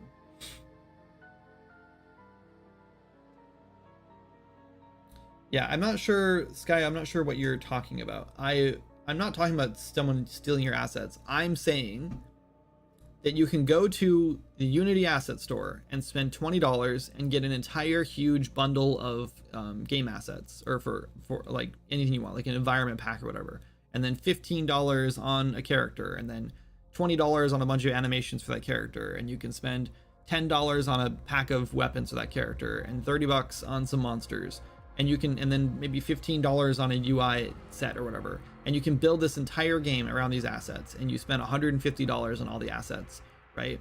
Which is more money than you'd ever spend on a single game, right? You're willing to spend $150 on all these like individual assets that do nothing on their own. They just are most of them are just static meshes. Some of them are animated, sure. And then you put them in a game and you sell your game for a fraction of the money that you spent on that game. And that's fine because you're going to sell more than one copy and you can sell it infinite amount of times. I'm not saying that that's not okay. I'm just saying, like, if you break it down, it's just kind of insane that you spent that much money on an asset pack, but we're up in arms about spending $80 on a game that you might spend 100 hours in. Yeah, I saw Kaya from Genshin models sold for $150 on one of them, when they're literally free ones to download from a semi-official site. I'm still confused. I'm talking about the asset pack price should be more expensive than the games made with them. You think they should be more expensive? You think game assets are too cheap? There's like, you go to itch and you can just find hundreds of free assets. Like right off the bat. You can just start making a game within like minutes. I keep looking at these and I don't like them. I want to remake these.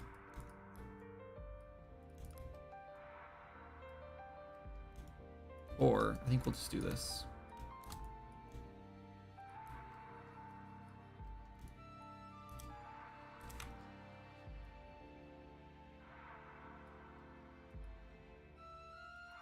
Oh wait, hold on. We gotta do this differently though.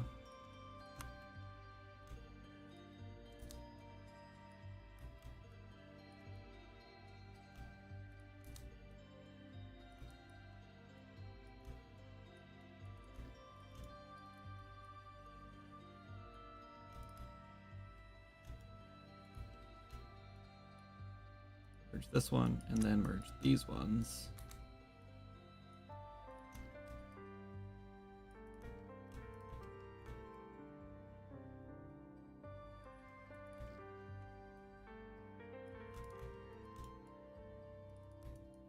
I don't know why I did that edge all the way across it. Oops. But I didn't like the result.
That's better.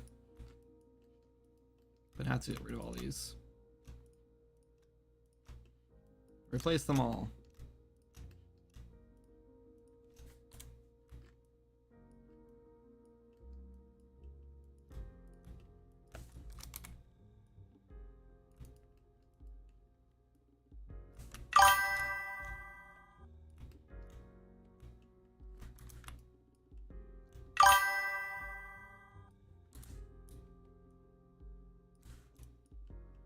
Nah, let's not do that.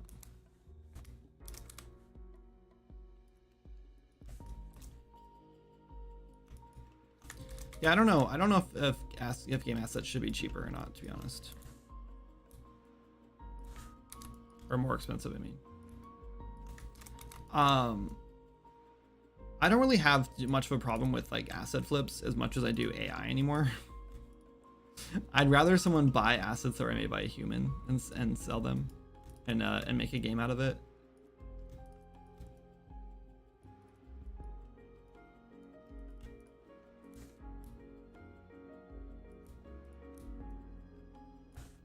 But I also think it would be nice if I could sell my assets for more money, for sure.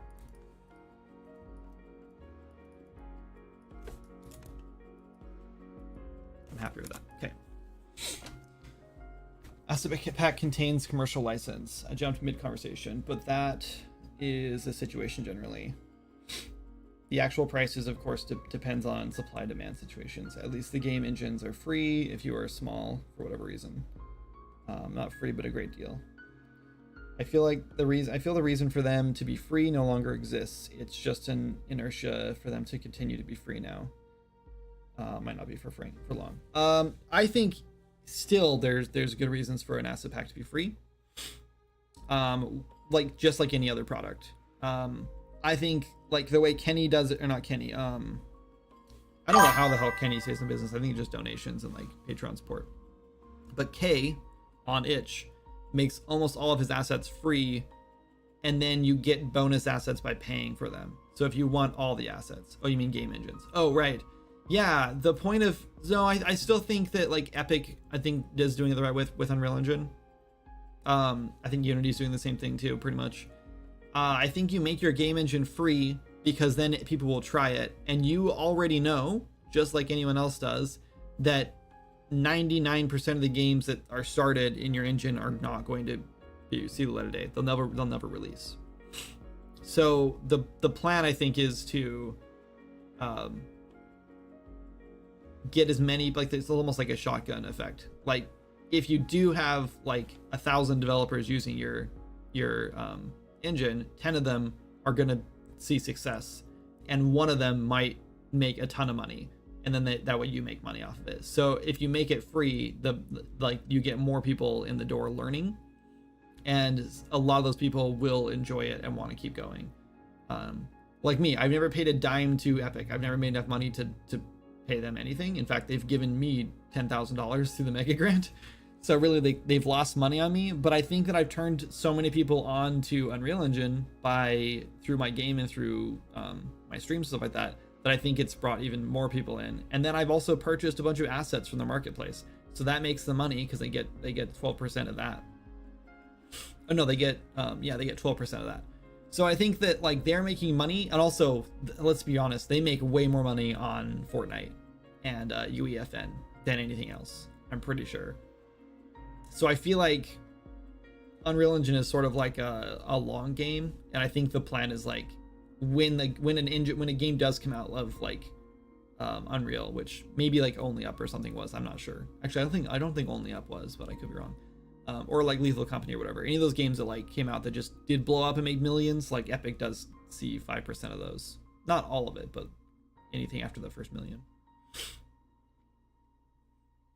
There are free assets as well, of course. Probably supply is too great and demand is not good enough. I don't know. I still think there's not enough demand or there's not enough supply for assets, to be honest. I still think there's definitely a space for them. Because I look for assets all the time, mostly just because I want to know what's out there, and I love looking at game assets. It's like going through a toy store for me. And I think that a lot of the assets out there don't fit the style that I want to make games in. there's like a handful of asset creators that make assets that are like close to the style I want, like close to like that Blizzard stylized like look. And now I'm like leaning more into this like toy look, like toy like sculpted, like really clean looking I guess style, like a vinyl toy you'd buy, like one of these, like a pop figure almost, like these guys. Abby bought this somewhere, I think. I don't remember where. Oh, he's gonna green screen out a little bit, but he's so cool looking. I don't know why he's green screening. He's not green at all. He's gray and blue. But anyway, and he's like, so he just looks so clean looking. He's a little dusty. It's sit on my shelf for a while. And then you have like the pop figures too. Oh my god, why is he green screening so bad? This is from Onward, and there's just something like so clean and like I just love like the, oh, he's really dusty. I need to dust my shelf, I guess. Anyway, I don't know. I just like that style a lot. Ugh. I lost an antler. I have to fix it. I'll put it away later. What game is this? This is not a game. It's a game. It's an asset pack I'm making for the Epic Marketplace.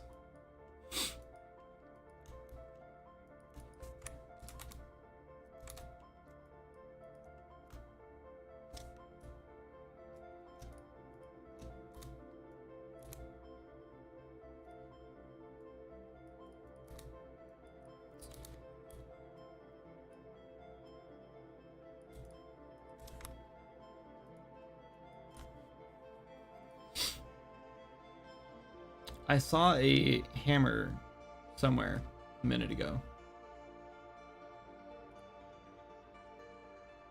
And I was like, oh, that looks so much better than my hammer. And I wanted to steal it or to copy it, but now I've lost where it was.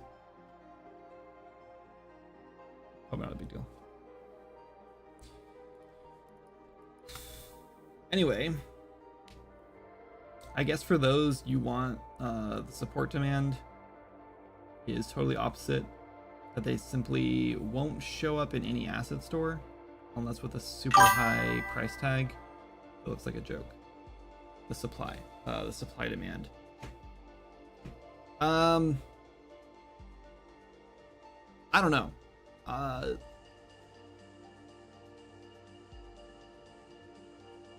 think like, yeah, I think there's like a quality thing with game assets for sure. Like, if you're gonna buy assets, you're even if you find the style you love, you're probably buying a much lower quality than you would if you just hired an artist to do it. And the style that I want does kind of require a more skilled artist to make, to a certain extent. I'm not saying that I'm that skilled artist to make that style. I'm confident that I could if I, put a lot of time into it. But also the skill or the style that I really like doesn't, like, they don't sell assets for it because it might be too niche, or maybe it's just because no one has the means to do that, who doesn't already have a job in the industry somewhere. So maybe you're right. Maybe that, like, maybe the niches that I think like do have like a lot of demand for are just not available because of that reason, or they're just low quality versions.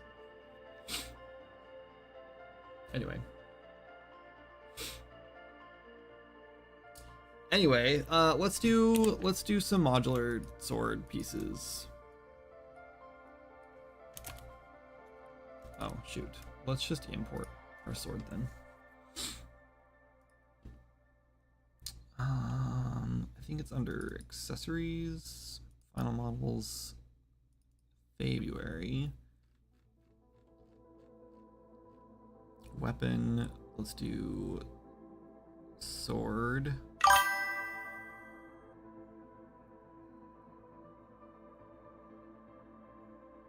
I have a bunch of swords in here, but I need fancy. There's like some fancy ones. I also need to texture this. Maybe I should do that first before I do weapons, because I'm actually pretty close to being done.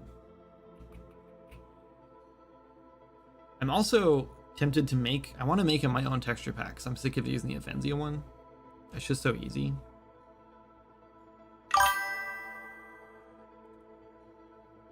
I'd rather do nothing than make assets, I would guess. Why do you think that? I love making assets. Maybe if the AAA industry collapses a little bit more, we will start to see more higher quality assets. Oh, I see what you're saying. I don't know. Yeah, maybe. You might be right. I have a friend named Zach who's an incredible artist. He's a character artist, and he spends like months on like one character, but they look phenomenal. Like they're seriously like AAA and beyond it. And personally, I think. Here. Let me just plug his art station so you guys can see. May as well.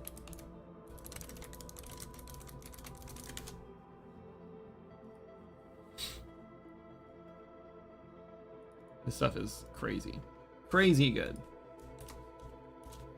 There you go. So yeah, this is my friend Zach, and his art station is insane. And I've been trying to convince him to do some, like, sell his characters, or like make some lower quality characters to sell on the marketplace. Because like the problem with this kind of stuff, did you by chance want to take a break and share your opinion of my trailer, the one I've been working on since tuning in? Sure, yeah, you can post it if you want to. Yeah, we'll look at it in a second. Anyway, the problem with like high quality like characters like this is that oftentimes they're too unique for game assets, because usually if you're making like a game of this caliber that looks like this, here, let me just show it on screen. Making a game that like this like level, right? There's a very good chance. First of all, this is Wolverine, so this one's a bad example, but there's a very good chance that you don't want to purchase a character for your main character in your game, right? Because you want something very custom and very unique, and you don't know how many people are making a game with like an asset that you can buy from the marketplace or whatever, right? And so because of that, like, you want more generic things. And so when you have character artists that come from AAA who are used to doing the stuff like this, like really high quality stuff that are really unique and interesting, like, it's great, but like, you can't really sell assets like this as much, because people are they're not looking for custom things like this. And if they are looking for something custom, they probably don't want this specific custom character, right? Like, they want something in their own style, or something they've been working on, or something they've designed or whatever. So yeah, plus all these are obviously, you know, copyrighted, so you couldn't use them. But yeah, anyway, I've been trying to tell him, like, you should make some characters for the marketplace, because I think you make some money there. But I don't know if he's interested in it, because it's sort of like you have to dumb down your skills a little bit and make generic things. That's what I'm doing, but I like making generic things. I don't like making super unique things in the first place, just because, like, I don't know. Sometimes it's okay. For Swords Magic, it's fine, but... Alright, let's take a look at this. Pause. Let's start over. And let's go full screen. And is there audio? Probably. Let's pause our music.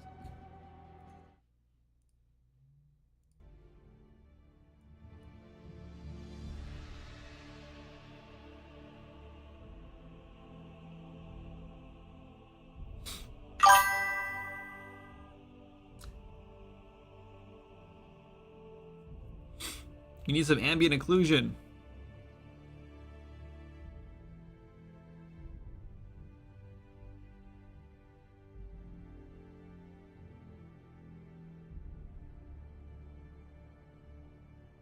Yeah, your game would really benefit from some ambient occlusion, or turning it up if you already have some. Some scenes it looks fine, then other scenes I'm like, everything looks very, very flat. Is this a Cinti asset pack?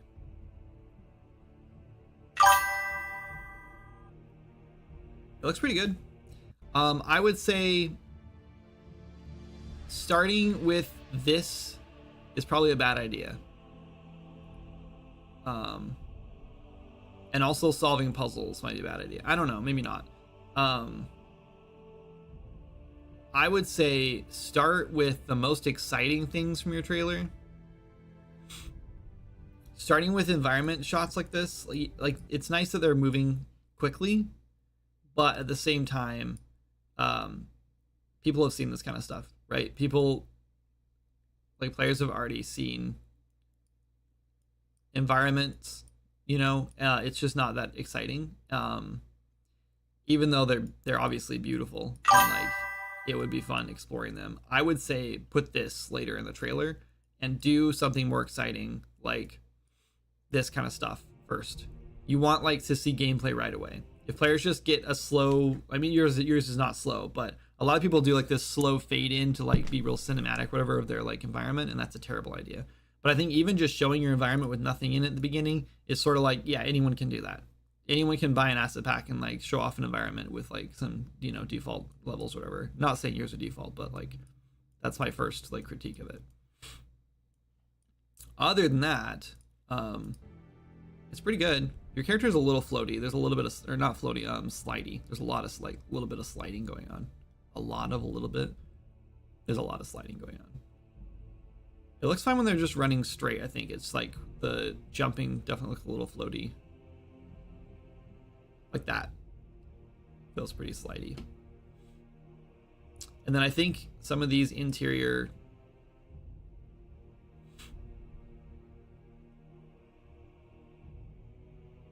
there is some ambient occlusion. I think you need a little more. I think I'd turn it up a little bit. Like right here, this scene for sure. All of the, I don't know, it's hard to tell because this is pretty low quality. Also, I don't like that you're showing frame rate in the top corner, just because I think it feels a little unprofessional. Like you weren't prepared to be shooting footage or whatever. But at least it's over 100 frames per second, so people know like the game performs well. So maybe it's fine. But like I cannot tell where this table ends and the floor begins, because you need more ambient occlusion here to create a shadow, so it feels more grounded. Otherwise, low poly assets have this problem all the time. Like right here, like this just feels like it could be floating 3 feet off the ground and you can't tell, right? And in some places it does look like things are floating and you just can't tell. Is this made in Unity? I mean, I could be way off here, but I feel like Unity has this problem, or has always had this problem until kind of more recently. I guess it's been better. But I just feel like things look very floaty in Unity. Like not floaty as in like the gravity's off, but like floaty as in like things look like it's floating off the ground because it doesn't have a distinct definition between the walls and the floor. It is made in Unity, yeah. I don't know why that happens in Unity so much. It's a very common thing in Unity. But yeah, it looks cool. I will say I'm not really entirely sure what the game is. Seeker of the Ruins. Let me watch it one more time and just like try to watch it as a player. I was trying to like kind of dissect it last time, but now I'm just paying attention as a player.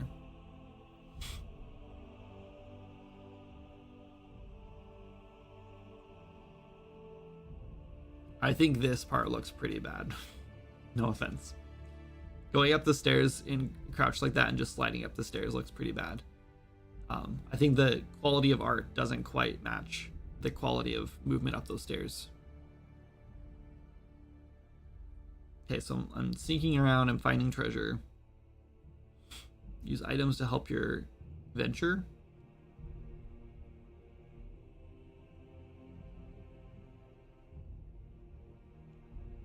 Those shots where you're using the items,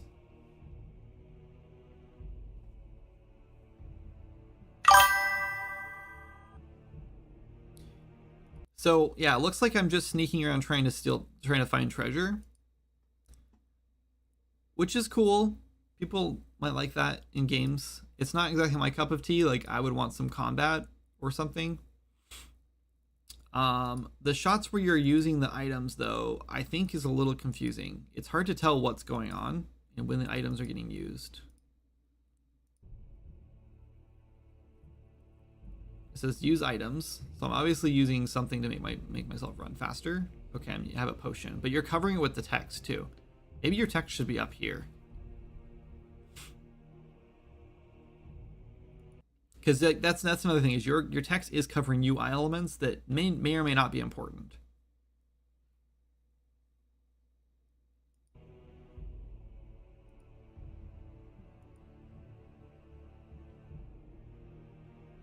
I don't know. All in all, it looks pretty good. It doesn't look like a bad game. I think it does look a little, I don't want to say like an asset flip, but I can definitely tell these are Cinti assets. Have those Cinti asset packs as well, I think. Yeah. So I can, as a developer, I can tell they're Cinti assets, which tells me that this feels a little lower quality, maybe not quite asset flip quality. Like I don't think you just flipped these. But because there's no combat, and it seems like the majority of the content is or mechanics is going to be stealth and simple like puzzle solving and then picking up items on the ground. I do feel like there's not a ton of quality or a ton of like work gone into the actual like design or like development side of things. Again, not trying to offend, just trying to be brutally honest here. Which tells me as a game developer who knows where the assets came from that this is going to be a pretty like short, quick game without a lot of quality content for me to play. So depending on how much you're charging for this would really depend on what if I would buy it or not. Cinti's everywhere now. Dude's making money. Oh yeah, for sure. It's not a dude though. It's a whole organization.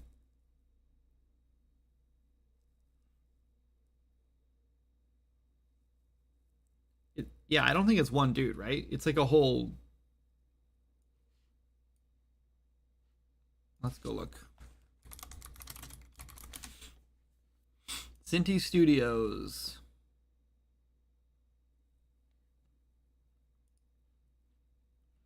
Oh, this is I want to go to their actual website. Oh, go back.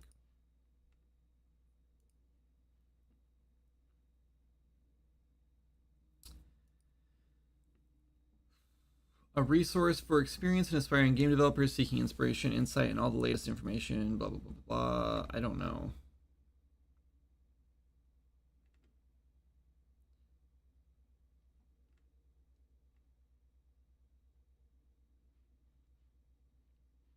They have a careers page, which tells me that it's definitely more than one person.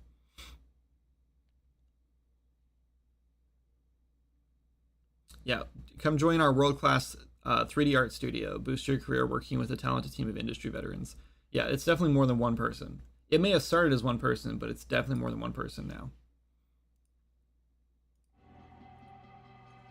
Anyway. Yeah, Cinti. Yeah, Cinti is not a person. It is a group of artists that are selling assets. 1 sec, Phil says. Still, somebody owns Cinti and they're making bank. Oh, yeah, for sure. Definitely. I don't disagree there. They're definitely making bank. They're making more money than all of us probably combined. General market opinion is that gamers don't really care that games use asset packs. I agree, which is why I was prefacing my opinion of the trailer from a developer standpoint. I think developers do immediately see it as like, oh, it's an asset pack, or I recognize this. When I recognize Cinti assets, I don't know why, but part of my brain does get like kind of turned off by it. Like I'm not as interested in playing that game if it's using Cinti assets, because, and you know what it probably is that when I'm playing games, part of it is that I want an interesting, unique experience, right? I want something new and exciting. And to me, I've already seen all the Cinti assets a million times in a million different games. And so a big part of why I play games is the art aspect, because I'm an artist and I really like the art in games. And so if I lose that aspect of the game, if I pay $20 for a game and I don't even get to enjoy unique, interesting art, then I'm losing a big chunk of why I play games. And so therefore, unless the game is extremely compelling, like extremely compelling for me, then I'm probably not going to buy a game with Cinti assets. Now, Do players have that same reservation? I doubt it. I'm sure most players do not care about that as much. And even if they did, they probably haven't seen as many games with Cinti assets because they're not in the indie scene as much as I am, and they're not making games, they're not seeing it all over the place as much as I am. So most players probably don't have a problem with it. So does that mean stop using Cinti assets? Probably not. I would say if you can help it, use a different pack that is not as widely available or used. Just because for the last 10 years, I feel like every single indie developer has at least one time or another used Cinti assets somewhere and posted it online somewhere. So I feel like it's a little overused now, and I feel like try to find something different.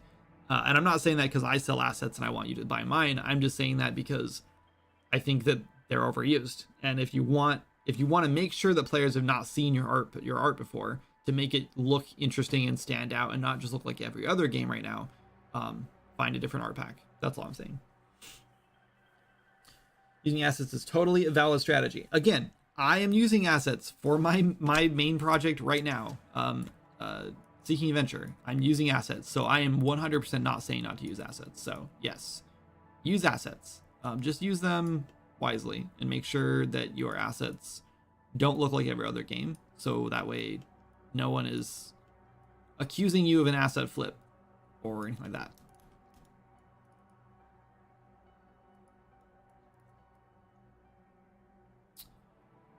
I wonder if I should just I'll probably just black that out. Okay, what time we got? I think it's lunchtime. What do you guys think? Catch up on chat. I never liked Cinti characters. Yeah, honestly, I don't really love the Cinti characters either. At first, I did. Originally, I liked them a lot, and then when I started seeing them over and over again, I don't like them as much. Sneak around, find treasure, hidden areas, and solve puzzles. That's the whole game loop. Yeah, and they're like, I like games like that. I love like thief games where you play a thief or whatever. But I don't know if I would be as into a thief game if it was just diving through a dungeon.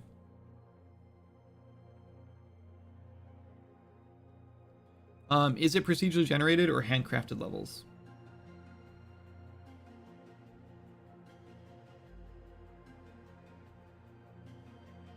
It's too easy to recognize Cinti. Agreed. General market opinion. Read that one. They don't. Yeah, it's a team. They don't, but they will if the game gives a generic vibe. Yes. Still somebody owns Cinti. Yep. Using assets really about strategy. Have you seen K's assets used in games? I have, but only in game jams, and mostly just because I think Arrow uses them in almost every single one of his games right now. And so I think I've only really seen them a lot in his stuff, which doesn't matter as much. Nice, Lanny. Yeah. I think handcrafted environments that'll be fun to like. It'll be more fun to explore, but it does mean like basically no replay value. But there's nothing wrong with that. What project are you working on here? This is an asset pack I'm planning on selling on the marketplace. It's just a little blacksmith forge. I think it's pretty much done, but I am going to add some weapons, some additional weapons to it. I'm trying to decide if I should add like some coals or something in here. Not really sure yet. I may or may not do that. But I think it's done. I don't think I'm going to add any like particle effects or anything to it. I think players can figure that, or devs can figure that out for themselves, or find a pack or whatever that fits, because it's not really my cup of tea. But this can go now because we have a better one now.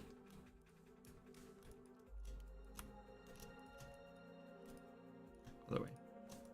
That's not.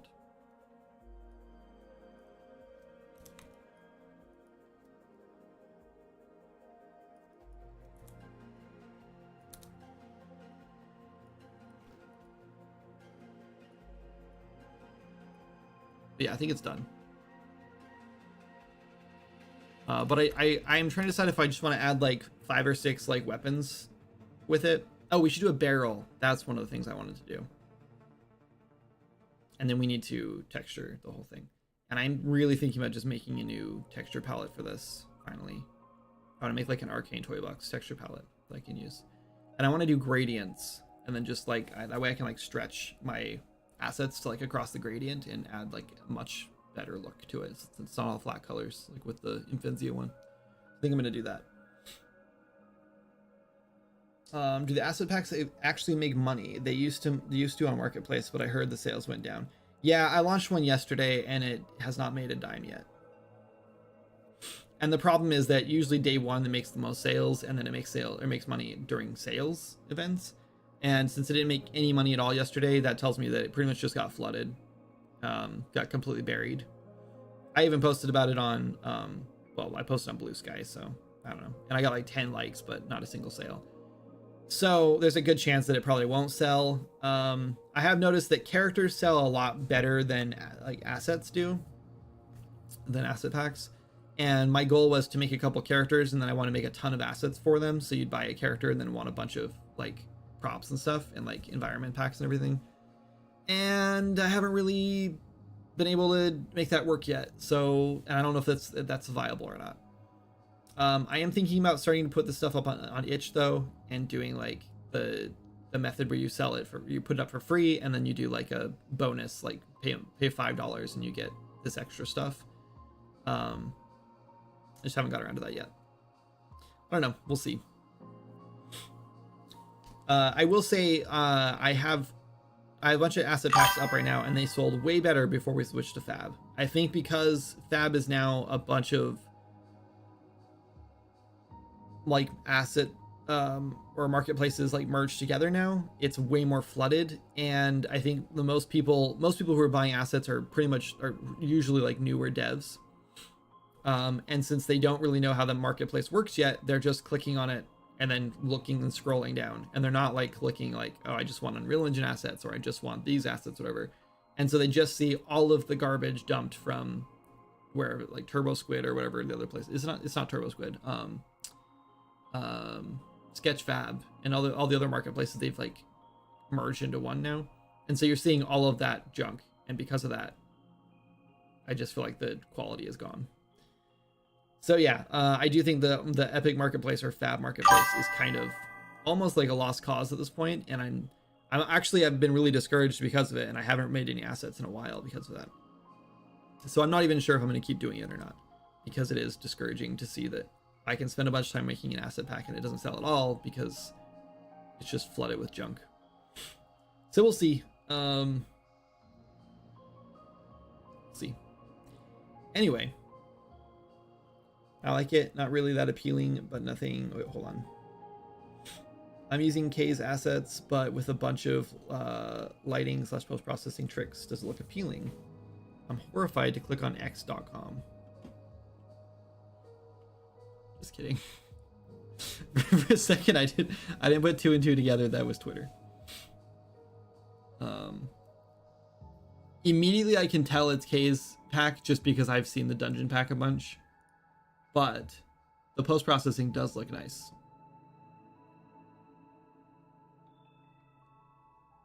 And I like K's stuff better than Cinti, like a lot better than Cinti. Cinti is like this weird middle ground between like stylized and like realistic, and it's like a little too, they're trying to be a little too realistic, but like the low, and I also don't like the decimated low poly look, and that's what they've done.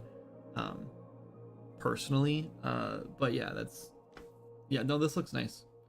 I love your health and stamina bar at the top too. Your health bars, I love the kind of grungy kind of destroyed look. I think it looks really nice.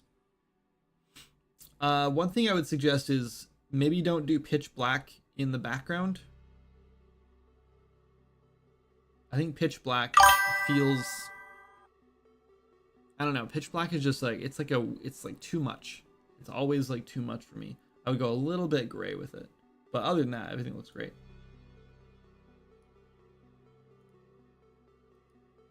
I liked it.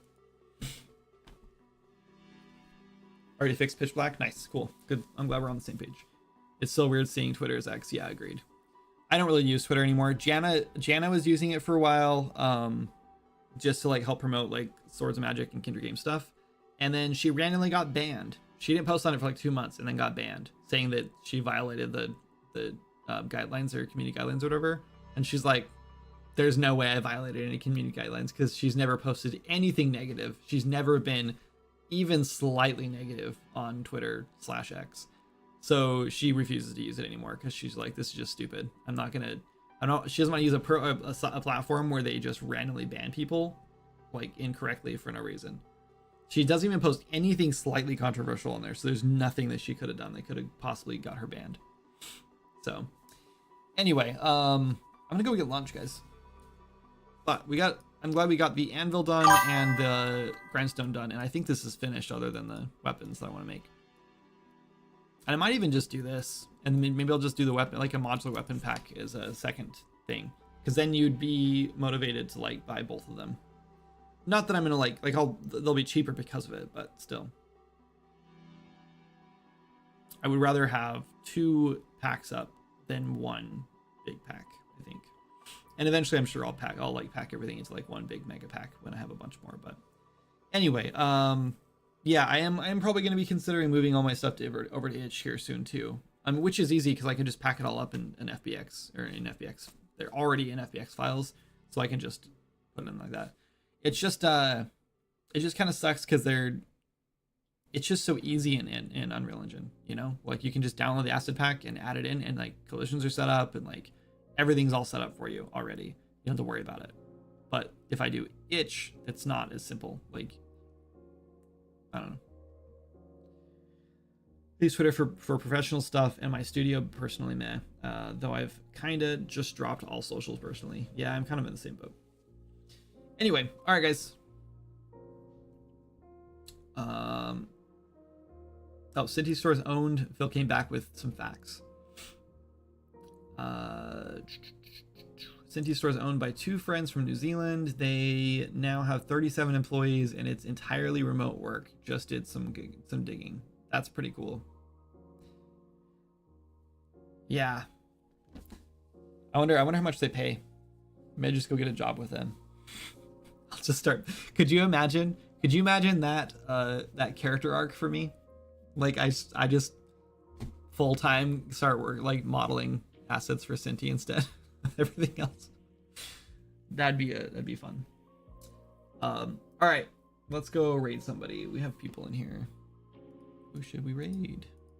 I also need to go record some stuff. Let's see if anyone is live that I want to raid before I lock into a raid here.